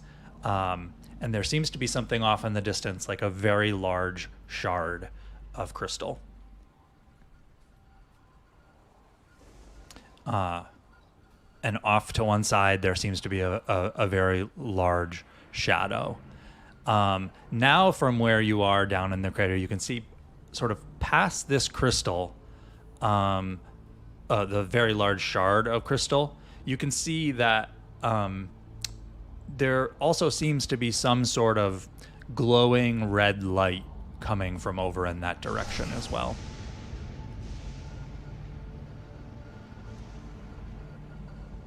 I mean, we go check out the light. Once again, sounds like a terrible idea, but also what we need to do.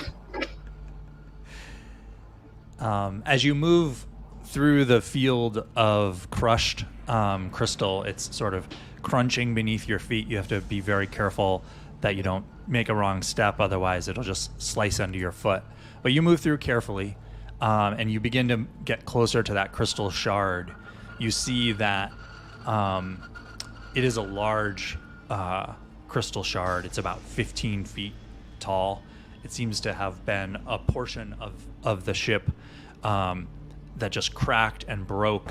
And you said at first you're not quite sure, but you get closer and you realize that there is another one of these celestial beings draped over the point of the crystal.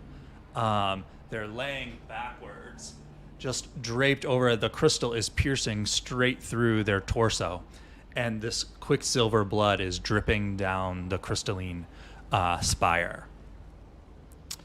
And as you get a little closer, you see these pained eyes as the head turns towards you.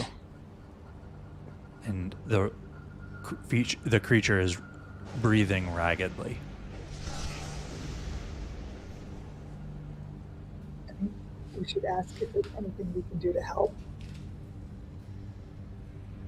Yeah, we ask the creature if there's anything we can do to help.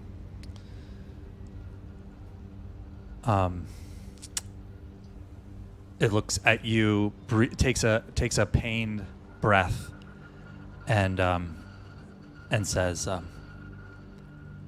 I am unable to pass. If you get me down, then I will be able to rest. You are going to the farm then? Excellent time for a joke. We will help you. Yeah, we should try to help get the creature down. So how high up is it in the air? It's about 13 feet up. I feel like this is going to involve ropes again. And so maybe I should just supervise? Oh creature, what has happened to you? In the crash, I was thrown from my post and pierced onto the spire. What must we do to stop the demons? You come to save.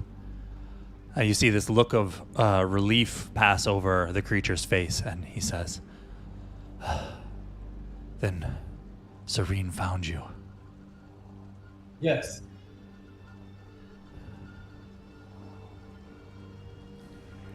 You see that the creature seems very relieved at this and says,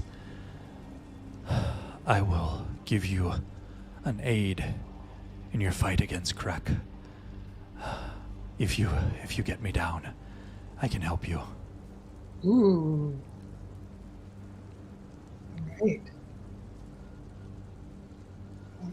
Perhaps it is a climbing harness. Does it seem like we could push the pillar over? Like, is it kind of like cracked and unstable, or is it like a big solid piece of rock? You move up to it, Holgus, and you are a dwarf, right? Yeah. This is like no rock you've ever seen before, but you can tell just by looking at it and putting your hands on it, it is very thick at the base. It would be really difficult for you to move or break it. Can we push the creature up and off? It is about 2 feet down through the spire, so yeah, if you were able to get some leverage in some way, you feel like you could lift it up and over. Are there any long crystals on the field? Ooh. Do you want to look for long crystals? Yes. Yeah. You're able to eventually find a long crystal. It's pretty sharp and pointy.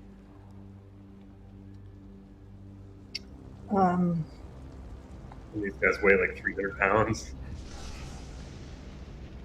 I want to make a pulley. Well, you are an artificer, right? I am an artificer. Yep. I would like to make a pulley. We have ropes. We have pitons. Is that what they're called? I have a crowbar. I have a hammer. A lot of tools. Yep. I want to try to make a pulley that we can use to lift them off and then bring them down. Let's Awesome. do it. Perhaps this long crystal can serve as the holder of the pulley. Perhaps. Do I need to roll something to see if that pulley works? Yeah, so roll an intelligence.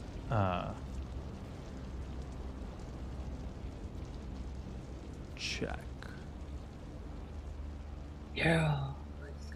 So Heck dirty yeah. 20. So you're able to rig up a pulley, no problem. And one of you climbs up and sort of gets the pulley fashioned over the tip of the point and comes down and you have the rope hooked up, and it works. You got a 20.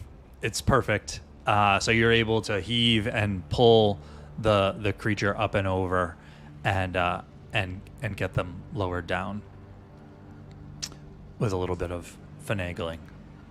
Excellent. So it's clear to you that this creature is mortally wounded, and you're only just helping them to be able to escape this mortal realm by passing completely. It seemed to be that the wound had sort of been closed up by the shard of crystal, and now that you've managed to get it off, it is bleeding out profusely all over the ground.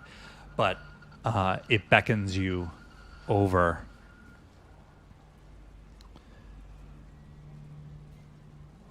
And in a low voice says, "My name is Oberon. Lend me your weapons." Focus hands over his warhammer. So, Holgis, you see Oberon take the warhammer from you and smear their hand with some of this quicksilver blood, and runs their hand over the blade of your weapon, muttering something low to themselves as they do so, and hands it back to you. And then I have a bunch of weapons. Do I just kind of put that off on the Yes, yeah. So, Satchel of weapons. Here's my pointy stick. Here's my short bow. Here's my yeah, crossbow. and Oberon does the same thing, coating the weapons. He looks at Yuki and does your quarterstaff, but then nods solemnly and says, "Let me see your hands." And you feel your hands tingle as Oberon smears the quicksilver over your hands, and says these words low under their breath. He whispers back, "Tiramisu." Fire fists. Your great sword is coated with this quicksilver blood, handed back to you, and you now all feel these weapons in your hands. You feel like they have been imbued with celestial power, and they are now effectively the equivalent of +1 weapons for 1 hour. +1 magical weapons.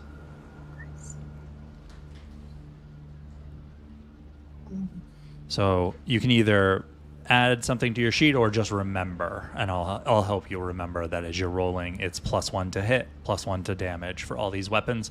And maybe most importantly, when fighting a devil, they are now considered magical, including your fists key, which for those of you who might be familiar with devils, you know that they do not take full damage from non-magical attacks. And as Oberon, the life leaves their body, they begin to fade, just like you saw Serene do. And you see that where Oberon has faded as their body disappears, there is a small stone on the ground. We should investigate that stone. Maybe pick it up. Yeah, Ufta, roll a investigation check. Or Arcana, whichever. Actually, you're the same for you, right? 21. You recognize this immediately as you reach down to pick it up. You realize that it is an Ioun stone of protection. Oh, this feels like something we should bring with us. Yeah, so you've seen Ioun stones before as an artificer. Yeah.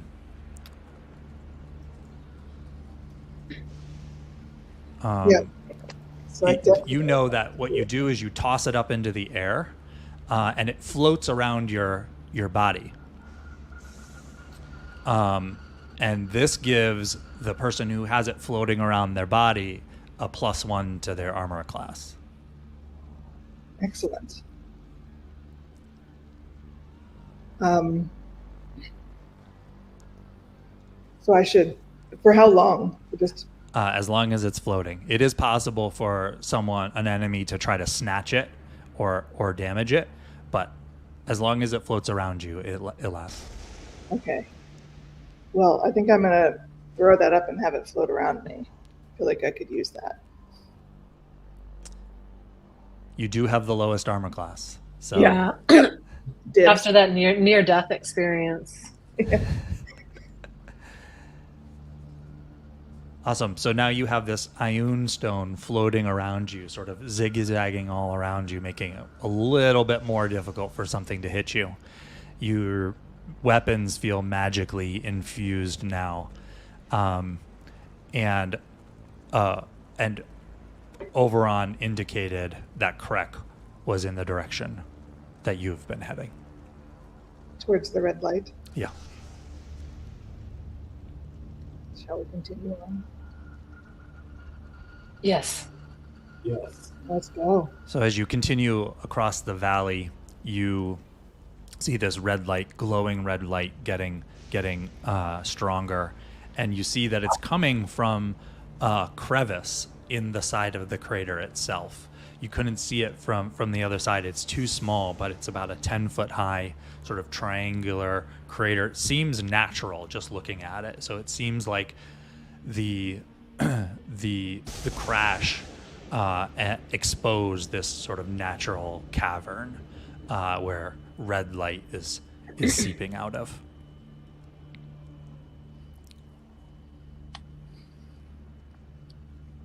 Let's take a closer look. Yeah. What is your approach? Are you trying to be stealthy as you get closer to this crevice? Stealth seems like a good choice. Since we don't know who's in there, and well, we assume that this demon that we're looking for is in there. That sounds like a good idea. I think it didn't occur to Holgis, but you can you can maybe shush him. Holgis, hush. One thing I forgot, how far away are we from the creature we just saved?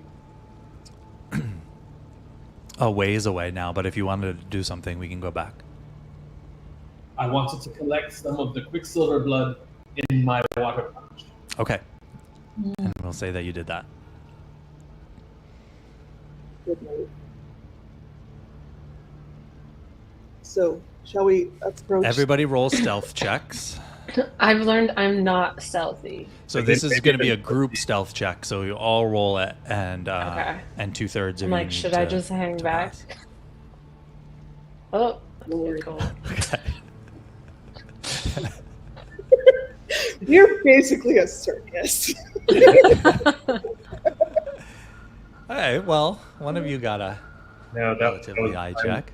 No, I got a 3. Okay. So you do your best to make your way into the crevice quietly, but as you get into it, you realize our sound is echoing off the walls of this cavern. Hello, hello. Hush, hush. So as you move into the cavern just a little bit, you see it doesn't go very deep before it opens up into a larger chamber with arcing columns of ice along the walls.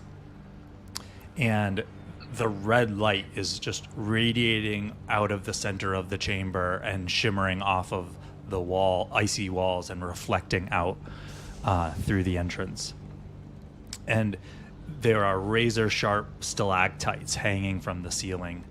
And you see that 6 angelic creatures in the chamber have been pierced, much like Oberon, on these sharp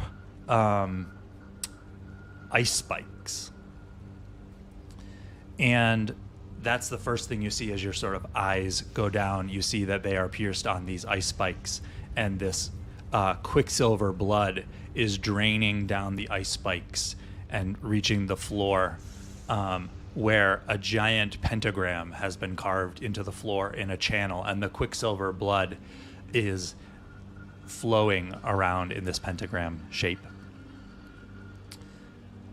As you echo off the walls of the chamber, a figure in the center of the circle lifts its gaze to you. And it is a figure wearing heavy black armor and has a very large glaive at its side. It is kneeling down in front of the pentagram.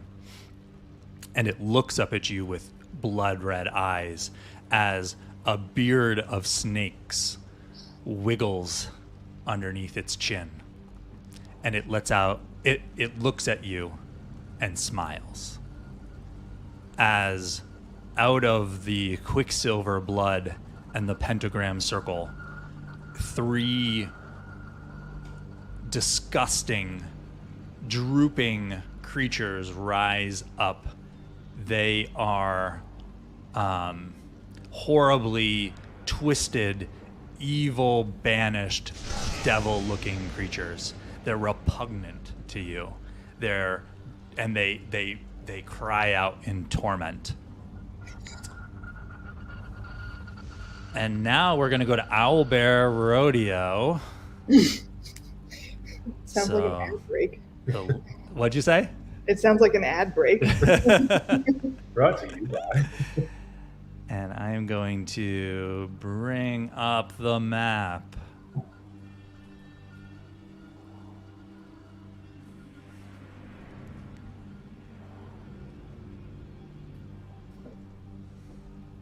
Oh. Yeah.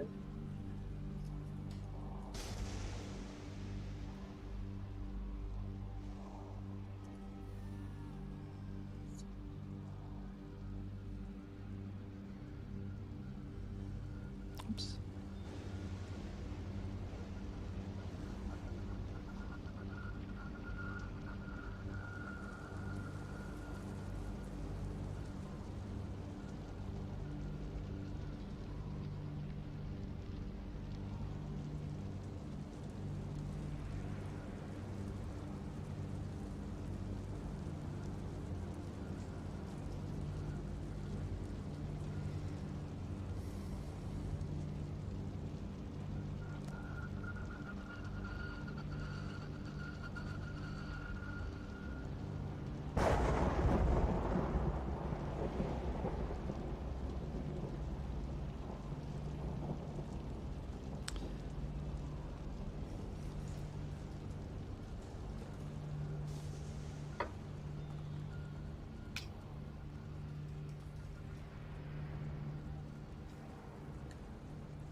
Okay. Once you have it, take a token.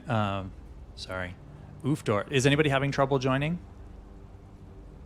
I'm not sure what I'm supposed to. There's a link to the Owlbear Rodeo in the chat, but I can give you another one if you need. Help a little further to Owlbear.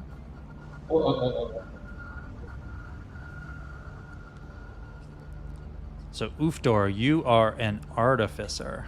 Yes.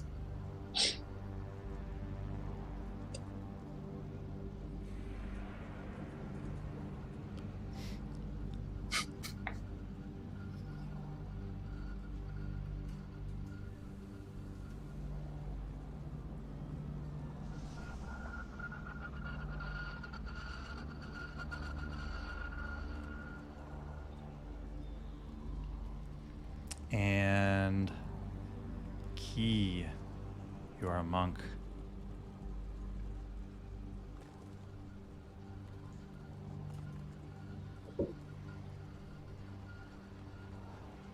Olgus. That was very well timed, Crash of Thunder.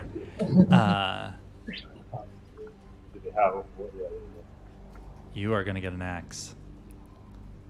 And Fire Fists. You are going to get Cross Swords. And I have to get the apostrophe in your name right.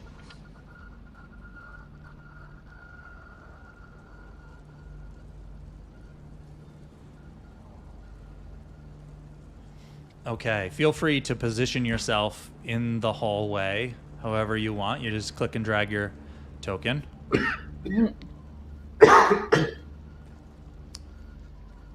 You see this devil look up at you and smile as he lowers his head back down, not even giving you a second thought, and begins chanting. Everybody roll initiative.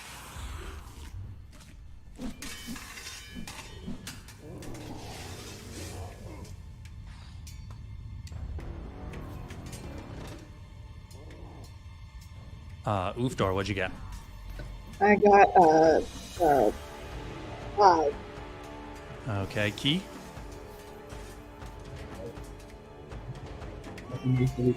Really low. No, wait. Si- Sorry. Holgis, what'd you get? 7. Firefist?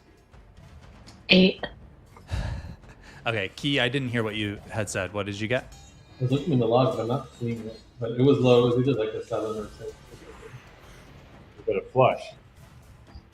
Or straight. Okay, we'll say you got a 6. Boy, you all rolled terribly. We're not super excited about facing this terrifying demon. Just waiting to see what they do first. Yeah. As the bearded devil chants, he extends one hand over the circle, and one of the angelic figures pierced on a spire of ice cries out in pain as a red light surges up from the circle and seems to consume their body, and they disappear, and the blood flows down the circle, filling around and filling up a portion of the pentagram, which then cracks and rends, and red light starts to emanate from the middle of this pentagram where it has cracked. I am going to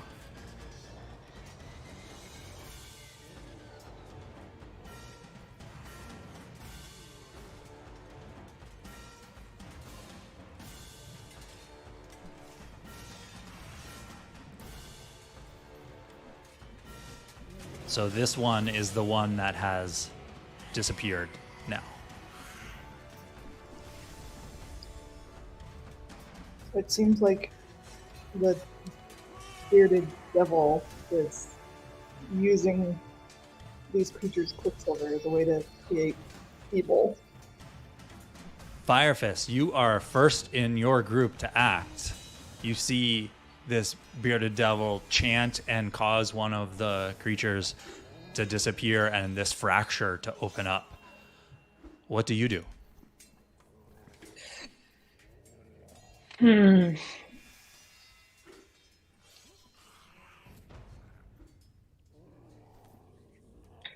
I guess. I don't know. I'm scared. I'm scared. I'm scared. Today's been really hard. From simple baker to demon's devil slayer. Is each square 5 feet? Yes. Feel free to move yourself a little closer if you want, but I guess we gotta just try to fight these devils.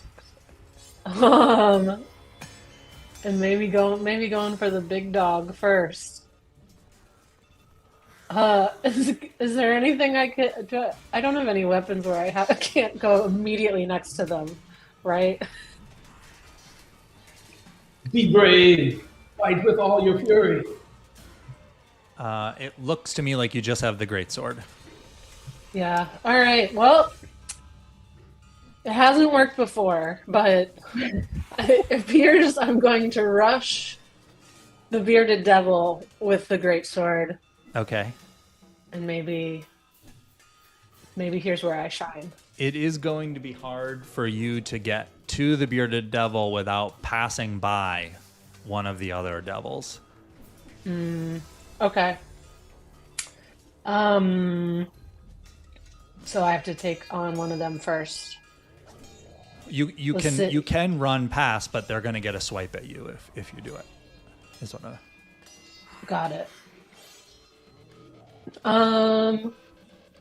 Okay. Yeah, maybe I will try to run fast. I do have great athletics and acrobatics.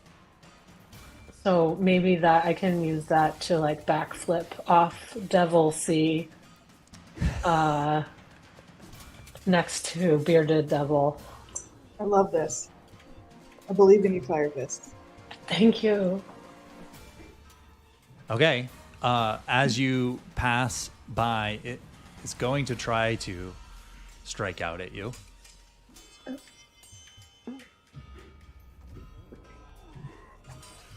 And misses. Yes. So you manage to get by, and you now find yourself facing this bearded devil. Awesome. All right, then I'm gonna use my greatsword. Mm-hmm. Take a big old swing.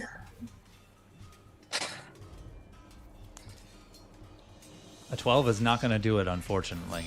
It counts as one, right? Oh, right. 13 is going to hit. Yes. Good Yes, call, Jason. it's a magic sword. Yep. Thank you, dying teacher. Yeah. Focus. So your greatsword strikes true. Roll your damage.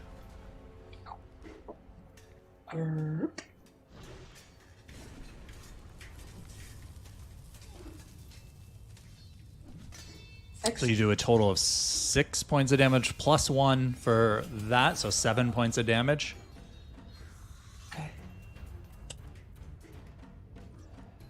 You, the devil was just kneeling down on one knee, holding the glaive, and as your greatsword just cleaves into his shoulder, you pull back, and this black blood comes out, and it just looks up at you, and in this mutters something in a guttural language that you don't understand, and then laughs.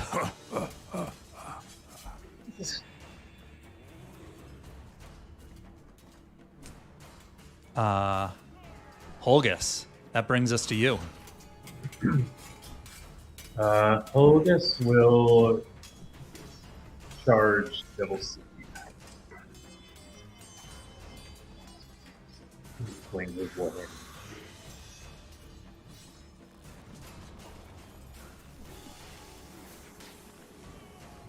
For an 18. That hits. Ooh, for 12 points of damage. Did you add the 1? Yes. Okay. You nearly kill this devil in one hit. It staggers backwards. A big portion of its twisted body is just laying, wriggling on the ground. Very close. Anything else? No. Key.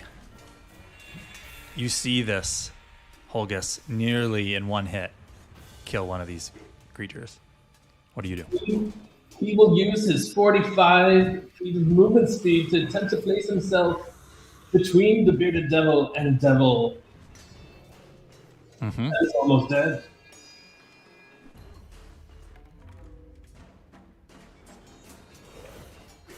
Yep. And he will strike first with his quarterstaff at the bearded devil. 25 to hit. A 25 hits. Roll your damage. 10 points of damage. 11. 11. 10. How do you finish this? He This. has modified his rolls to include. Oh, okay. Oh, How do you finish this devil? He strikes him left, right, left, right, left, right, left, right, left, right, left, whoop, on the nose. That one is no more. It sort of slumps to the ground, torn into pieces. Anything one- else, Key? This was against the bearded devil, yes? Oh, you did that against the bearded devil? I misunderstood. Sorry. Yeah.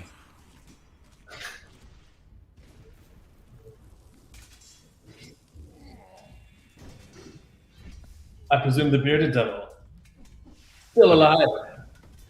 Your fists crunch into the armor of the bearded devil, and it looks up at you and sneers at you. He will now use his last remaining key point for another flurry of blows. First against, now switching targets, the devil. Yep.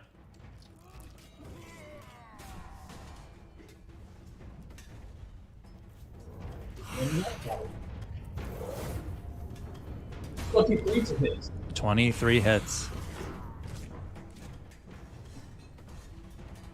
For 6 points of damage. Okay, how do you finish this twisted devil? We will do the same thing, but this time with my hand. Okay, you do have one more blow. Now against the bearded devil again. Mm-hmm.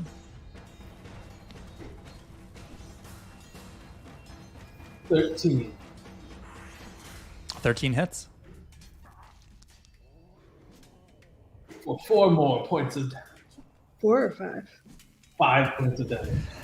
He will now modify flurry of blows. Awesome. Your fist just nails Crack. Anything else? No, he is dead.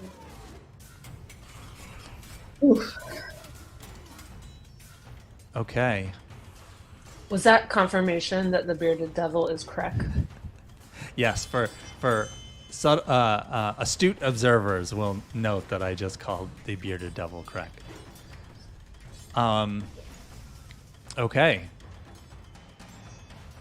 This one comes up, rushes. Oh, well, I shouldn't say rushes. It lumbers tortuously over to you, Holgus, and swipes at you,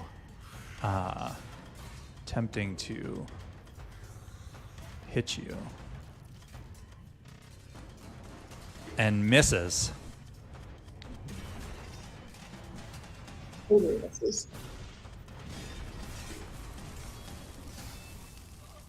And the other one is going to move to intercept, but is not able to make it. Oh, wait, no. Yes.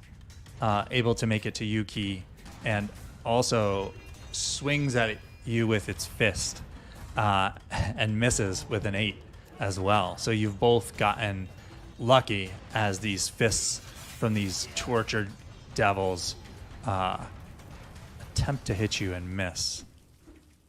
Oofdor. Oofdor really does best at a distance. Can I aim my crossbow at the bearded devil without hurting Holgus and Key? You can, yeah. Okay. I would like to shoot the bearded devil with my crossbow. Roll to hit. Nat 20. 26. And that's a nat 20. So you're going to get a critical hit, which is you double the dice damage that you do. All right. D&D Beyond might do it for you automatically. So Sometimes it I can does. hit the crit button. Mm-hmm. 8 plus 1. That's right. So 9 points of damage total.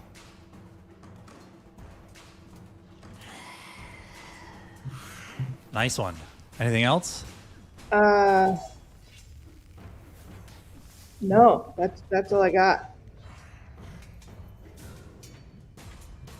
How's the bearded devil doing? The bearded devil, crossbow bolt sticking out of his shoulder, looks over in your direction with an angry glare. That feels like something violence here. And reaches out over the pentagram again, another chant, and another one of the Celestials is obliterated in a flash of red light. And another crack opens up in the floor of the circle. And now it is large enough you can see that there is something seemingly underneath, coming through these cracks up through this circle in the floor. Something like a substance or something like a creature? It's hard to tell, but it seems to be something that's moving. Yeah. Like this.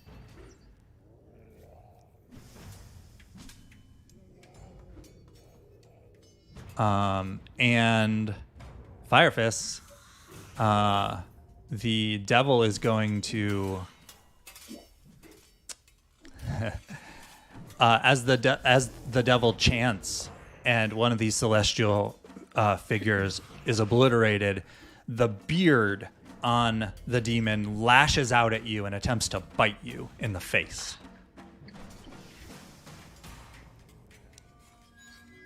And you pull back just as the snake snaps at you. You see poison dripping from its fangs. Oh my gosh. But it misses. You pull back just in time. Firefist, it's your turn. Oof. Okay.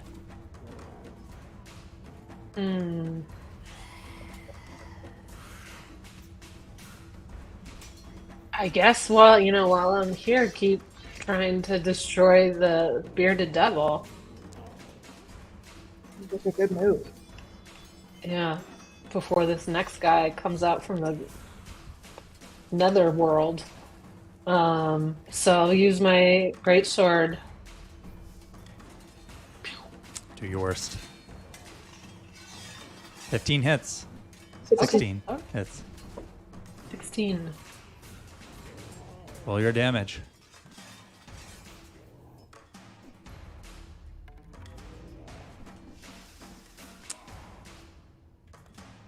Why was... Oh, you rolled the 20-sided die again. Roll the Oops. damage one. I was like, how did you just I do thought I 17 did. points of damage? Oh. 6 points, I know. 7 points of damage. That's a little bit more like it. Okay. I'm doing rough.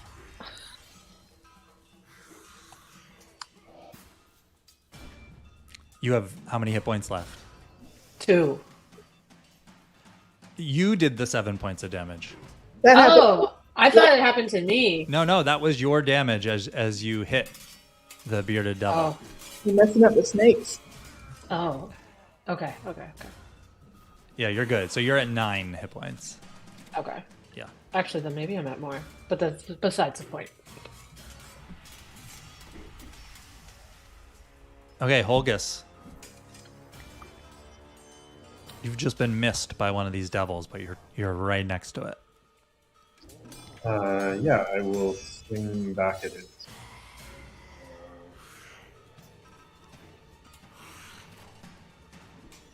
So 13.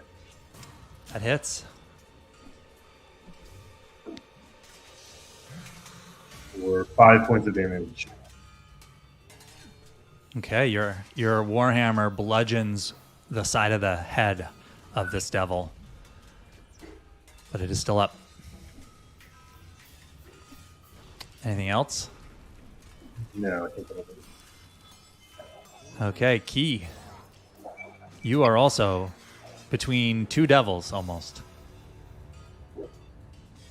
He will also strike at the bearded devil, swinging Key's quarterstaff for 19 to hit. That hits. For 5 damage. And that is the +1 already. Yes. Okay. And then he will use an unarmed strike as a follow through for his bonus action. 14. 14 hits. For 5 more points of damage. Okay. You look like you are really starting to do some damage to this bearded devil now. It's about time. Yeah, it's starting to do damage. I was kind of hoping we'd already do Yeah. it. But wow, good. He will move not so as not to create an attack of opportunity, but a little more that way. Okay. And as you do that, it is the Devil A's turn. So it's going to attempt to hit you. Hopefully this time, better luck. Yes. I have a move where I could have helped you if you were close to me, but you just moved out of the way. Oops. I think, yeah, it was 2. It was a 2. The first, I accidentally kicked it twice. So the first roll was a 2. So you take 2 points of damage as this fist hits you. And Holgus, the other one's going to try to attack you. And gets an 18 to hit. That is my armor class. And does 3 points of damage to you. I have heavy armor master, which makes me ignore 3 points of bludgeoning, piercing, or slashing damage. This is bludgeoning damage. All right. So it just, the fist bounces off of your heavy armor and absorbs the damage. He sees how strong Holgus is and will move back to Holgus' side.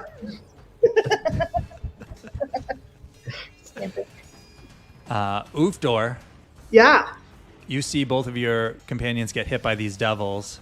You are safely back in the entrance. What do you do? I feel like I should shoot something. I think eliminating one of the devils is probably a good idea. Which devil is looking worse? The one next to Key. All right. I am going to shoot that devil with my crossbow.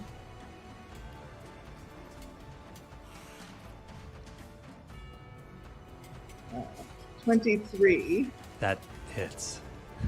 And let's do some damage. 8. The crossbow bolt sails through the air and passes clean through the head of this demon. And it stumbles back, but it is still up. It is on death's door. Oof.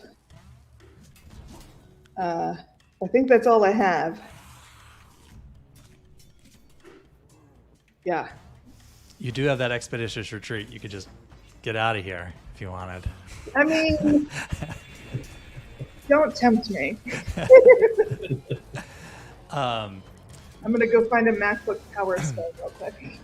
Krek holds out his hand and chants again as one of these angels is again obliterated in a flash of red light. And now the circle begins to shake underneath your feet, Key, as a big chunk falls away, revealing and this huge, larger than you clawed finger comes through the hole and grips the side of the pentagram. Red light shines out of what seems to be a portal directly to the Nine Hells. I'm sorry, did you say the finger is larger than Holgus? Yes. Cool. And the snake, again, one of the snakes in the beard, lashes out at you and tries to bite you, Key.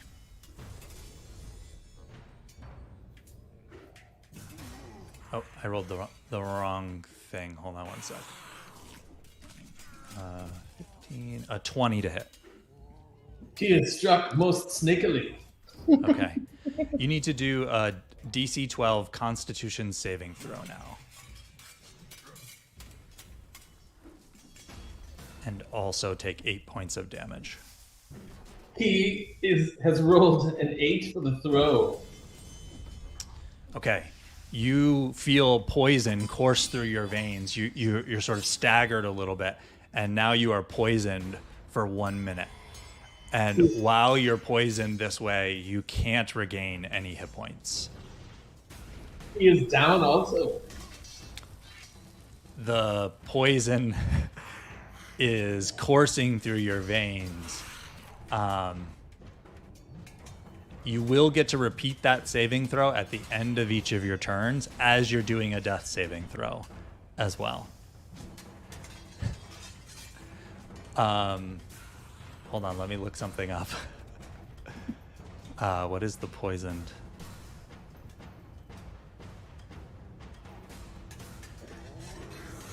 Poisoned has disadvantages on attack rolls and ability checks. So not saving throws. So you don't have disadvantage on the death saving throw. That's probably a good thing. As he falls back, he cries out, "Macaron!"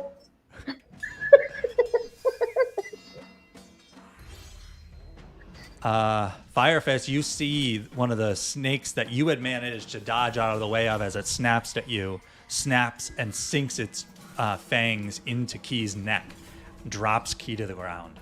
What do you do?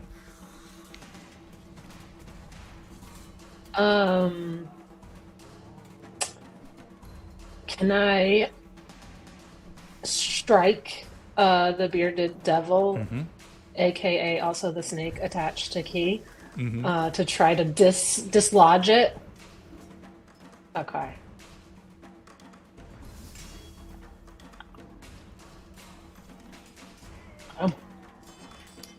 Where is it going? Unarmed strike, right? Oh, you're trying to do an unarmed... You can use your sword. Okay. All right. Well, it wasn't liking the unarmed strike anyway. Huh. Okay, so you got... Did it come through? It did, yeah. Okay. I think you rolled a 13 plus 1, but a 13 hits. So you hit. Yes! And Key is freed. You got to roll the damage.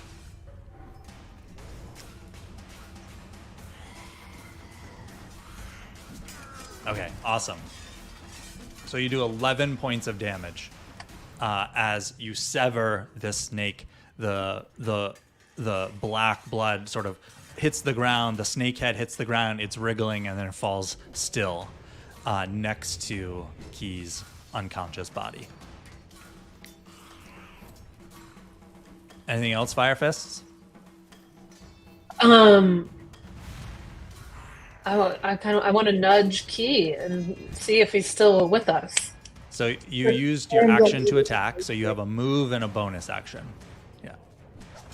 Yeah, I put my hands on Key's face. And I whisper, "Lemon bars."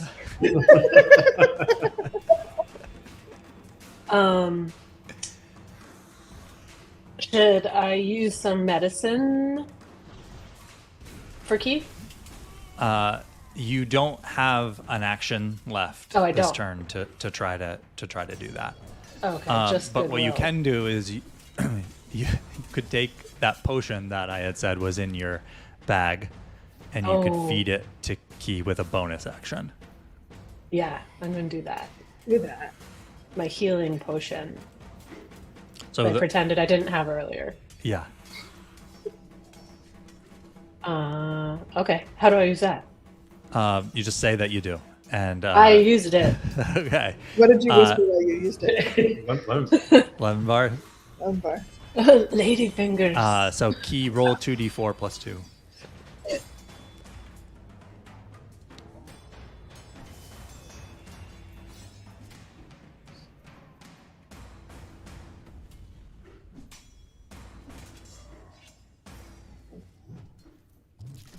and you are healed that much.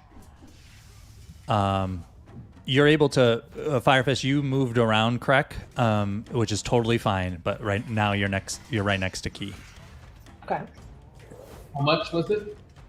You roll, Key. 2d4 plus 2.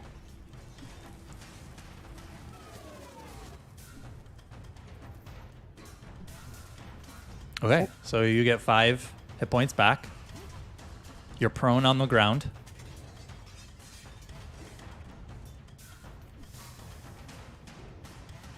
Is it 5 hit points or is it 7? Because it was +2. Sorry, yeah, I saw the plus 2 on the thing and thought it was already doing it, but yeah, it's 7. He's mistake. Yeah. That's good. Awesome. Good work, Firefist. You actually healed as opposed to Key before. Yeah, Holgus, you see Key eyes flutter open but is prone on the ground. Firefist just fed Key a potion. What do you do? I'm going to attack Devil B again. With my Warhammer. D&D Beyond the left. I see it's one. So the first hit you got, just click it once because it is coming through. It just didn't roll on my screen. So. Yeah, it seems like it stopped. It also stopped in the dice as well, and but it is showing in the log. Cool. So your first hit was a 10, which Okay. does hit. Okay. You're attacking Devil B, right? That's right. Yeah. So now roll your damage. I can't see what happened. It's coming up. You did 8 points of damage. Okay. 9. Oh, 9. For 9 points of damage. As I refreshed my screen and it's showing again. Cool. I'll try that. how do you want to finish that? You said it's all horribly misshapen. Does it have a head? Barely. I think I will take what its head-ish shape would be off with the hammer. Nice. It falls to the ground with a thud, dead. Anything else, Holgus? Yeah, I'm going to rotate around to try to be close to my allies so I can protect them. Okay. Does it make me a jerk to stay back? No. It could just be you're smart. Yeah. I'm more useful from, you know. Yeah. Key, you are prone on the ground, having just been had a potion of healing poured down your throat. Is Key still poisoned? You got to do a saving throw at the end of your turn. So attacks will be a disadvantage. That's right. He will try nonetheless. He will strike at the bearded devil.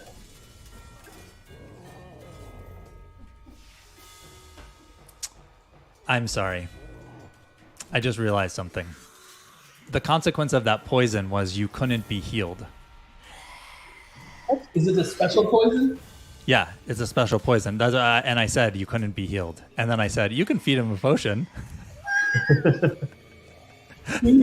Key is living in a fever dream where he was killed.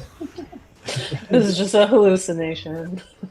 She was trying to dislodge the snake with her attack. Yeah, it wasn't that was just flavor. The snake wasn't. He had already been poisoned. Here's what we'll do. Do the saving throw. Constitution? Or What was it? Yeah, I'm double checking. Yeah, Constitution as 12 DC 12. 3. Okay.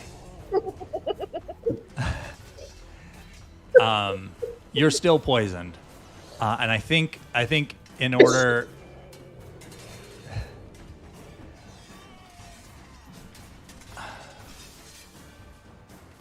I feel like we need to go back and say that you couldn't be healed. Is that okay? Like he said, Key had a fever dream in which Key was healed. Okay, so rewind it. You know, Fire Fist, that you didn't feed him the potion yet. So you still have your potion. Yes, but you're also still unconscious on the ground, Key, and you failed the saving throw. So now do your death saving throw. I'm gonna feel really bad if you end up completely dying when I rolled back the heal. I think you just have to.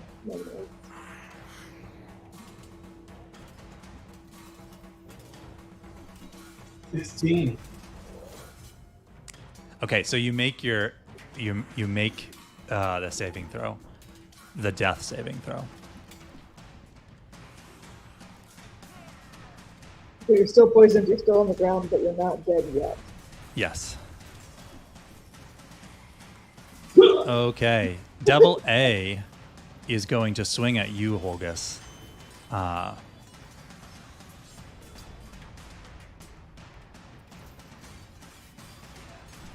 Does a 12 does not hit, I assume. That's right. Okay, it misses. And we are back to Oofdor.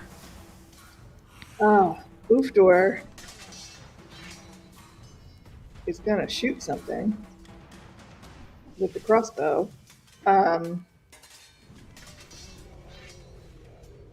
So do we only have Devil A and the Bearded Devil remaining? Mm-hmm. That's right.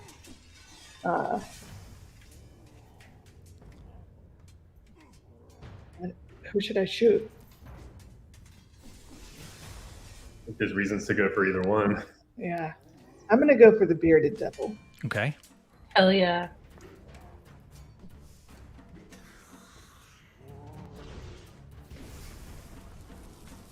$18. Your crossbow sails across and plunks into the bearded devil. Roll your damage. 6. 6 points of damage. He winces. This is the first time you've seen him actually wince. Anything else, Oofdor? No. He extends his hand again and lets out that low guttural chant in a language that you don't understand as another angelic figure bursts into red. Quicksilver drains down into the circle and swirls around, and another big chunk of the pentagram falls away. And now the hand of this giant creature that seems to be coming through this portal comes up and grips the side of the chamber.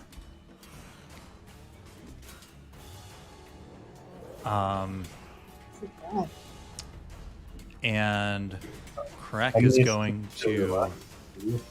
I think. Does that mean there's only one left, or are there not two left? Did I delete? Yeah, I deleted one. There are 2 left. There are 2 left. Okay, good.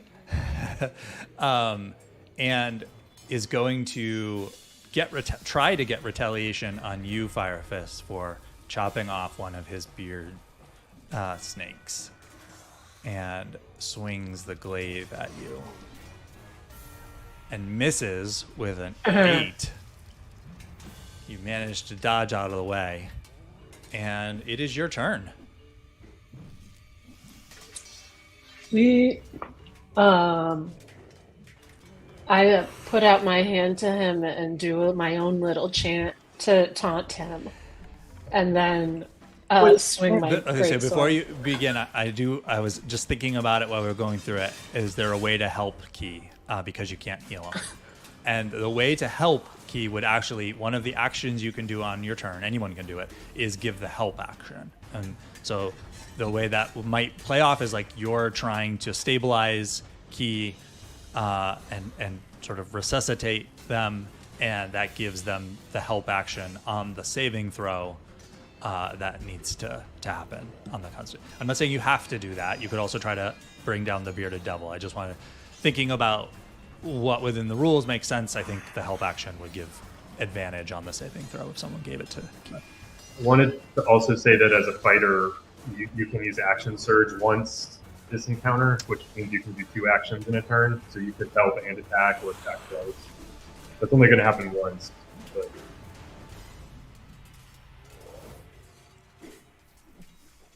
Yeah, I want to do that. Okay, so That sounds good. you reach down and you try to do your best to either encourage Key, get back up, we need you, or heal him. What do you think? You're gripping the sides of his head again? Yeah, I'm gripping the size of What do you his say this time? cannoli. Okay, and then you action surge and you turn your attention to the bearded devil Yes. and swing your And then I greatsword. taunt him. I put my hand out and I do my own little chant and I taunt him. And then I would like to hear the chant. Yes. and then I great sword him. Yes, do it. awesome. That hits. Roll your damage.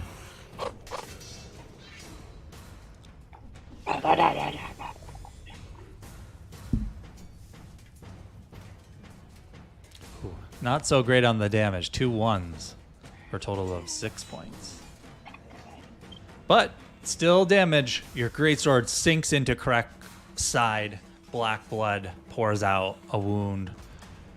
Anything else, Firefest? No. Awesome. Holgus. I will attack Brett.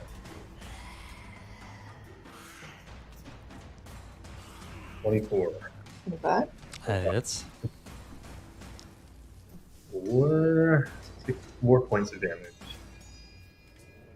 How much? 6. 6. Awesome. 6 more points of damage. Sinks into Crack, or actually pummels him with the Warhammer. His armor is dented now, and you see blood is trickling from his nose. He seems like you've done a lot of damage to this guy so far, and now he's starting to show it. Anything else, Olgus? I think I will also use my action surge to attack him again. Okay. Celestials here. The chips are down.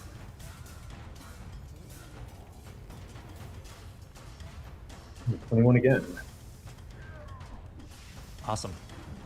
This time for 9 points of damage.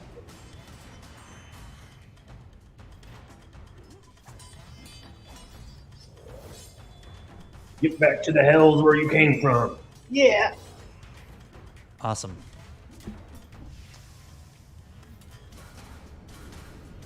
Anything else? No. Okay, Key. Roll the poison saving throw with advantage. All right.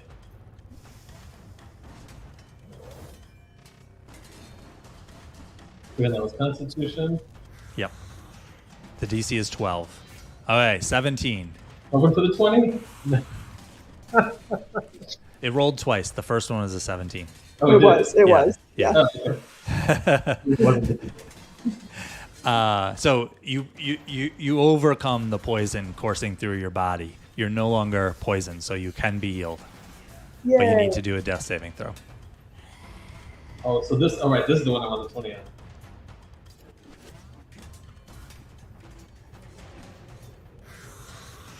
Oh, Okay, you get a pass. So 2 successes.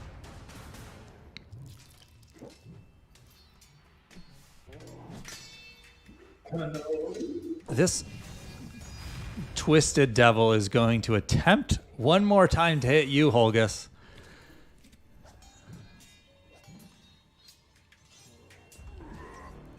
It's a 4 to hit. Rolls a 1, so it's a critical failure anyway. Oofdor brings us to you. Oofdor. I feel like earlier I should have done the cautious caustic brew because that would have been damage on every turn. But it's less damage per turn potentially than crossbow. So at this Right. point, I'm going to use the crossbow on the bearded devil. Ooh, 14. Does that hit? That hits. All right. What kind of damage are we doing? 6. 6 points of damage. Krek stumbles down to one knee, back down to one knee, and then sort of like grimaces and pushes himself back up. Looks at you from across the room. Shakes his head. Oh my god. And anything else, Ufdor? No. Oh, wait, can I? I would have to You use could- an action to give a healing. If you can make it to Key, you could feed him a potion with a bonus action. Okay, I'm going to do that. I'm going to make it to Key. You can just Start make it, coming actually. in. It's right there. You can just make it. Okay. Yes, I'm going to do that, and I'm going to give. Use my healing version on me. I'm going to raise it back Key and use your healing version on you. All right, that's a 2d4 plus 2. Yes. You can use the roll you did before, which was 7, if you want. You should use the roll you did before.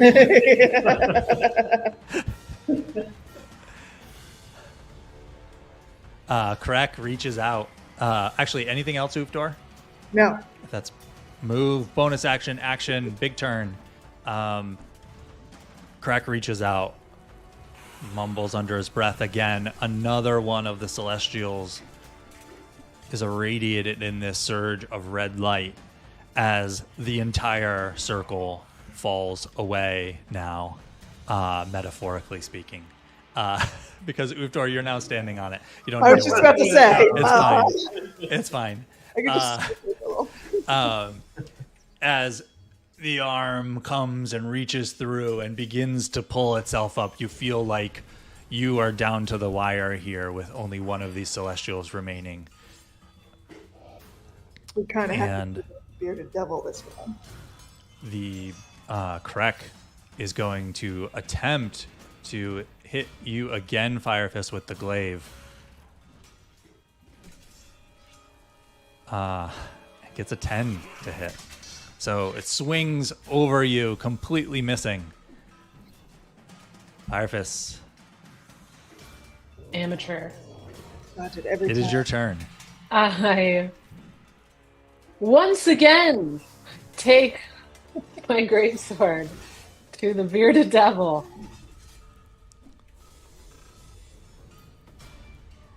Oh my god. That hits. It does? Yeah. All right. It's a 16. All right. Cool.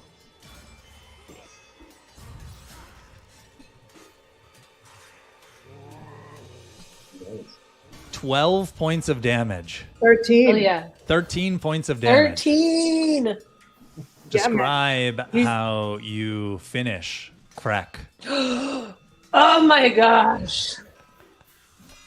I grab him by the snake bunch and then with my sword overhead come down on his neck and completely cut off his head and then hold his head by the snakes above me and show him to my friends. Yeah. We all As just- you do that, the stones in the pentagram that had fallen away are sucked back up, sealing the portal off. And the huge arm which had been escaping is sucked back in as the portal seals itself, as the caster, the summoner, is slain. And the remaining twisted devil is sucked back into the portal back to the Nine Hells as well. Huzzah. Victory! We did it. Wow. Exhausting. Ragtag bunch of clowns. I know. We call ourselves the Low Rollers. Well, those Twisted Devils were also a part of your merry band of low rollers, I have to say. They were pretty terrible. I like that. Amazing. So the red light fades in this chamber as you head back. It's good. As you head back to the town of White Sparrow. Wait, there's What do you all? Celestial like still pinned to the. Okay. Do you want to let the Celestial down? Yeah. Yeah, we're gonna let the you- Celestial down. We still got the pulley figured out. Yeah. You let the Celestial down. Ring up the It pulley. fades out, relieving itself from this mortal plane, and a sense of peace and calm falls over the once evil chamber. As you head back to White Sparrow, thinking about this victory and not sure whether anyone will ever believe you that you literally just saved the world, what are you thinking to yourself? Where will we find Fire Fists in the future, Lindsay? Oh, wow. Well, even though it was a really difficult day, this has really just whet my appetite to become a better adventurer. And I'm hoping maybe I can convince some of my pals to keep adventuring with me. Holgus, this is probably not how you expected to spend your day, but where do we find Holgus in the future? I think Holgus is asking a lot of confusing questions about decursing goat meat.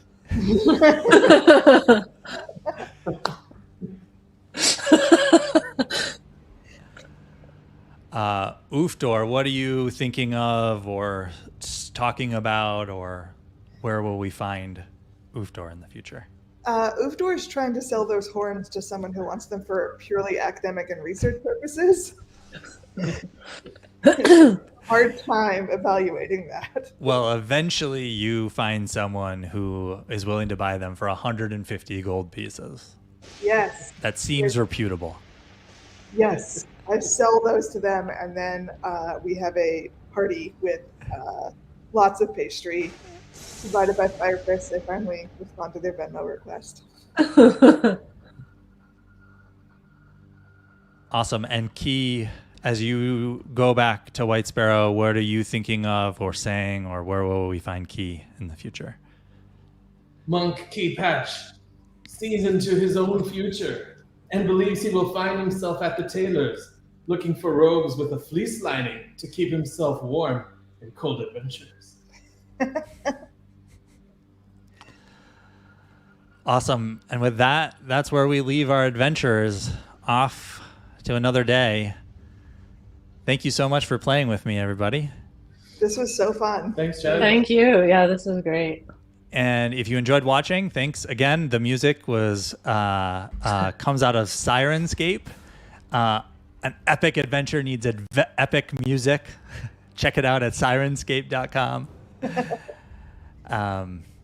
And we are going to be back on the stream tomorrow. Not this group of people, a different group of thoughtbot people are going to be back on the stream playing through a completely different adventure at 9:30 in the morning U.S. Eastern Time tomorrow.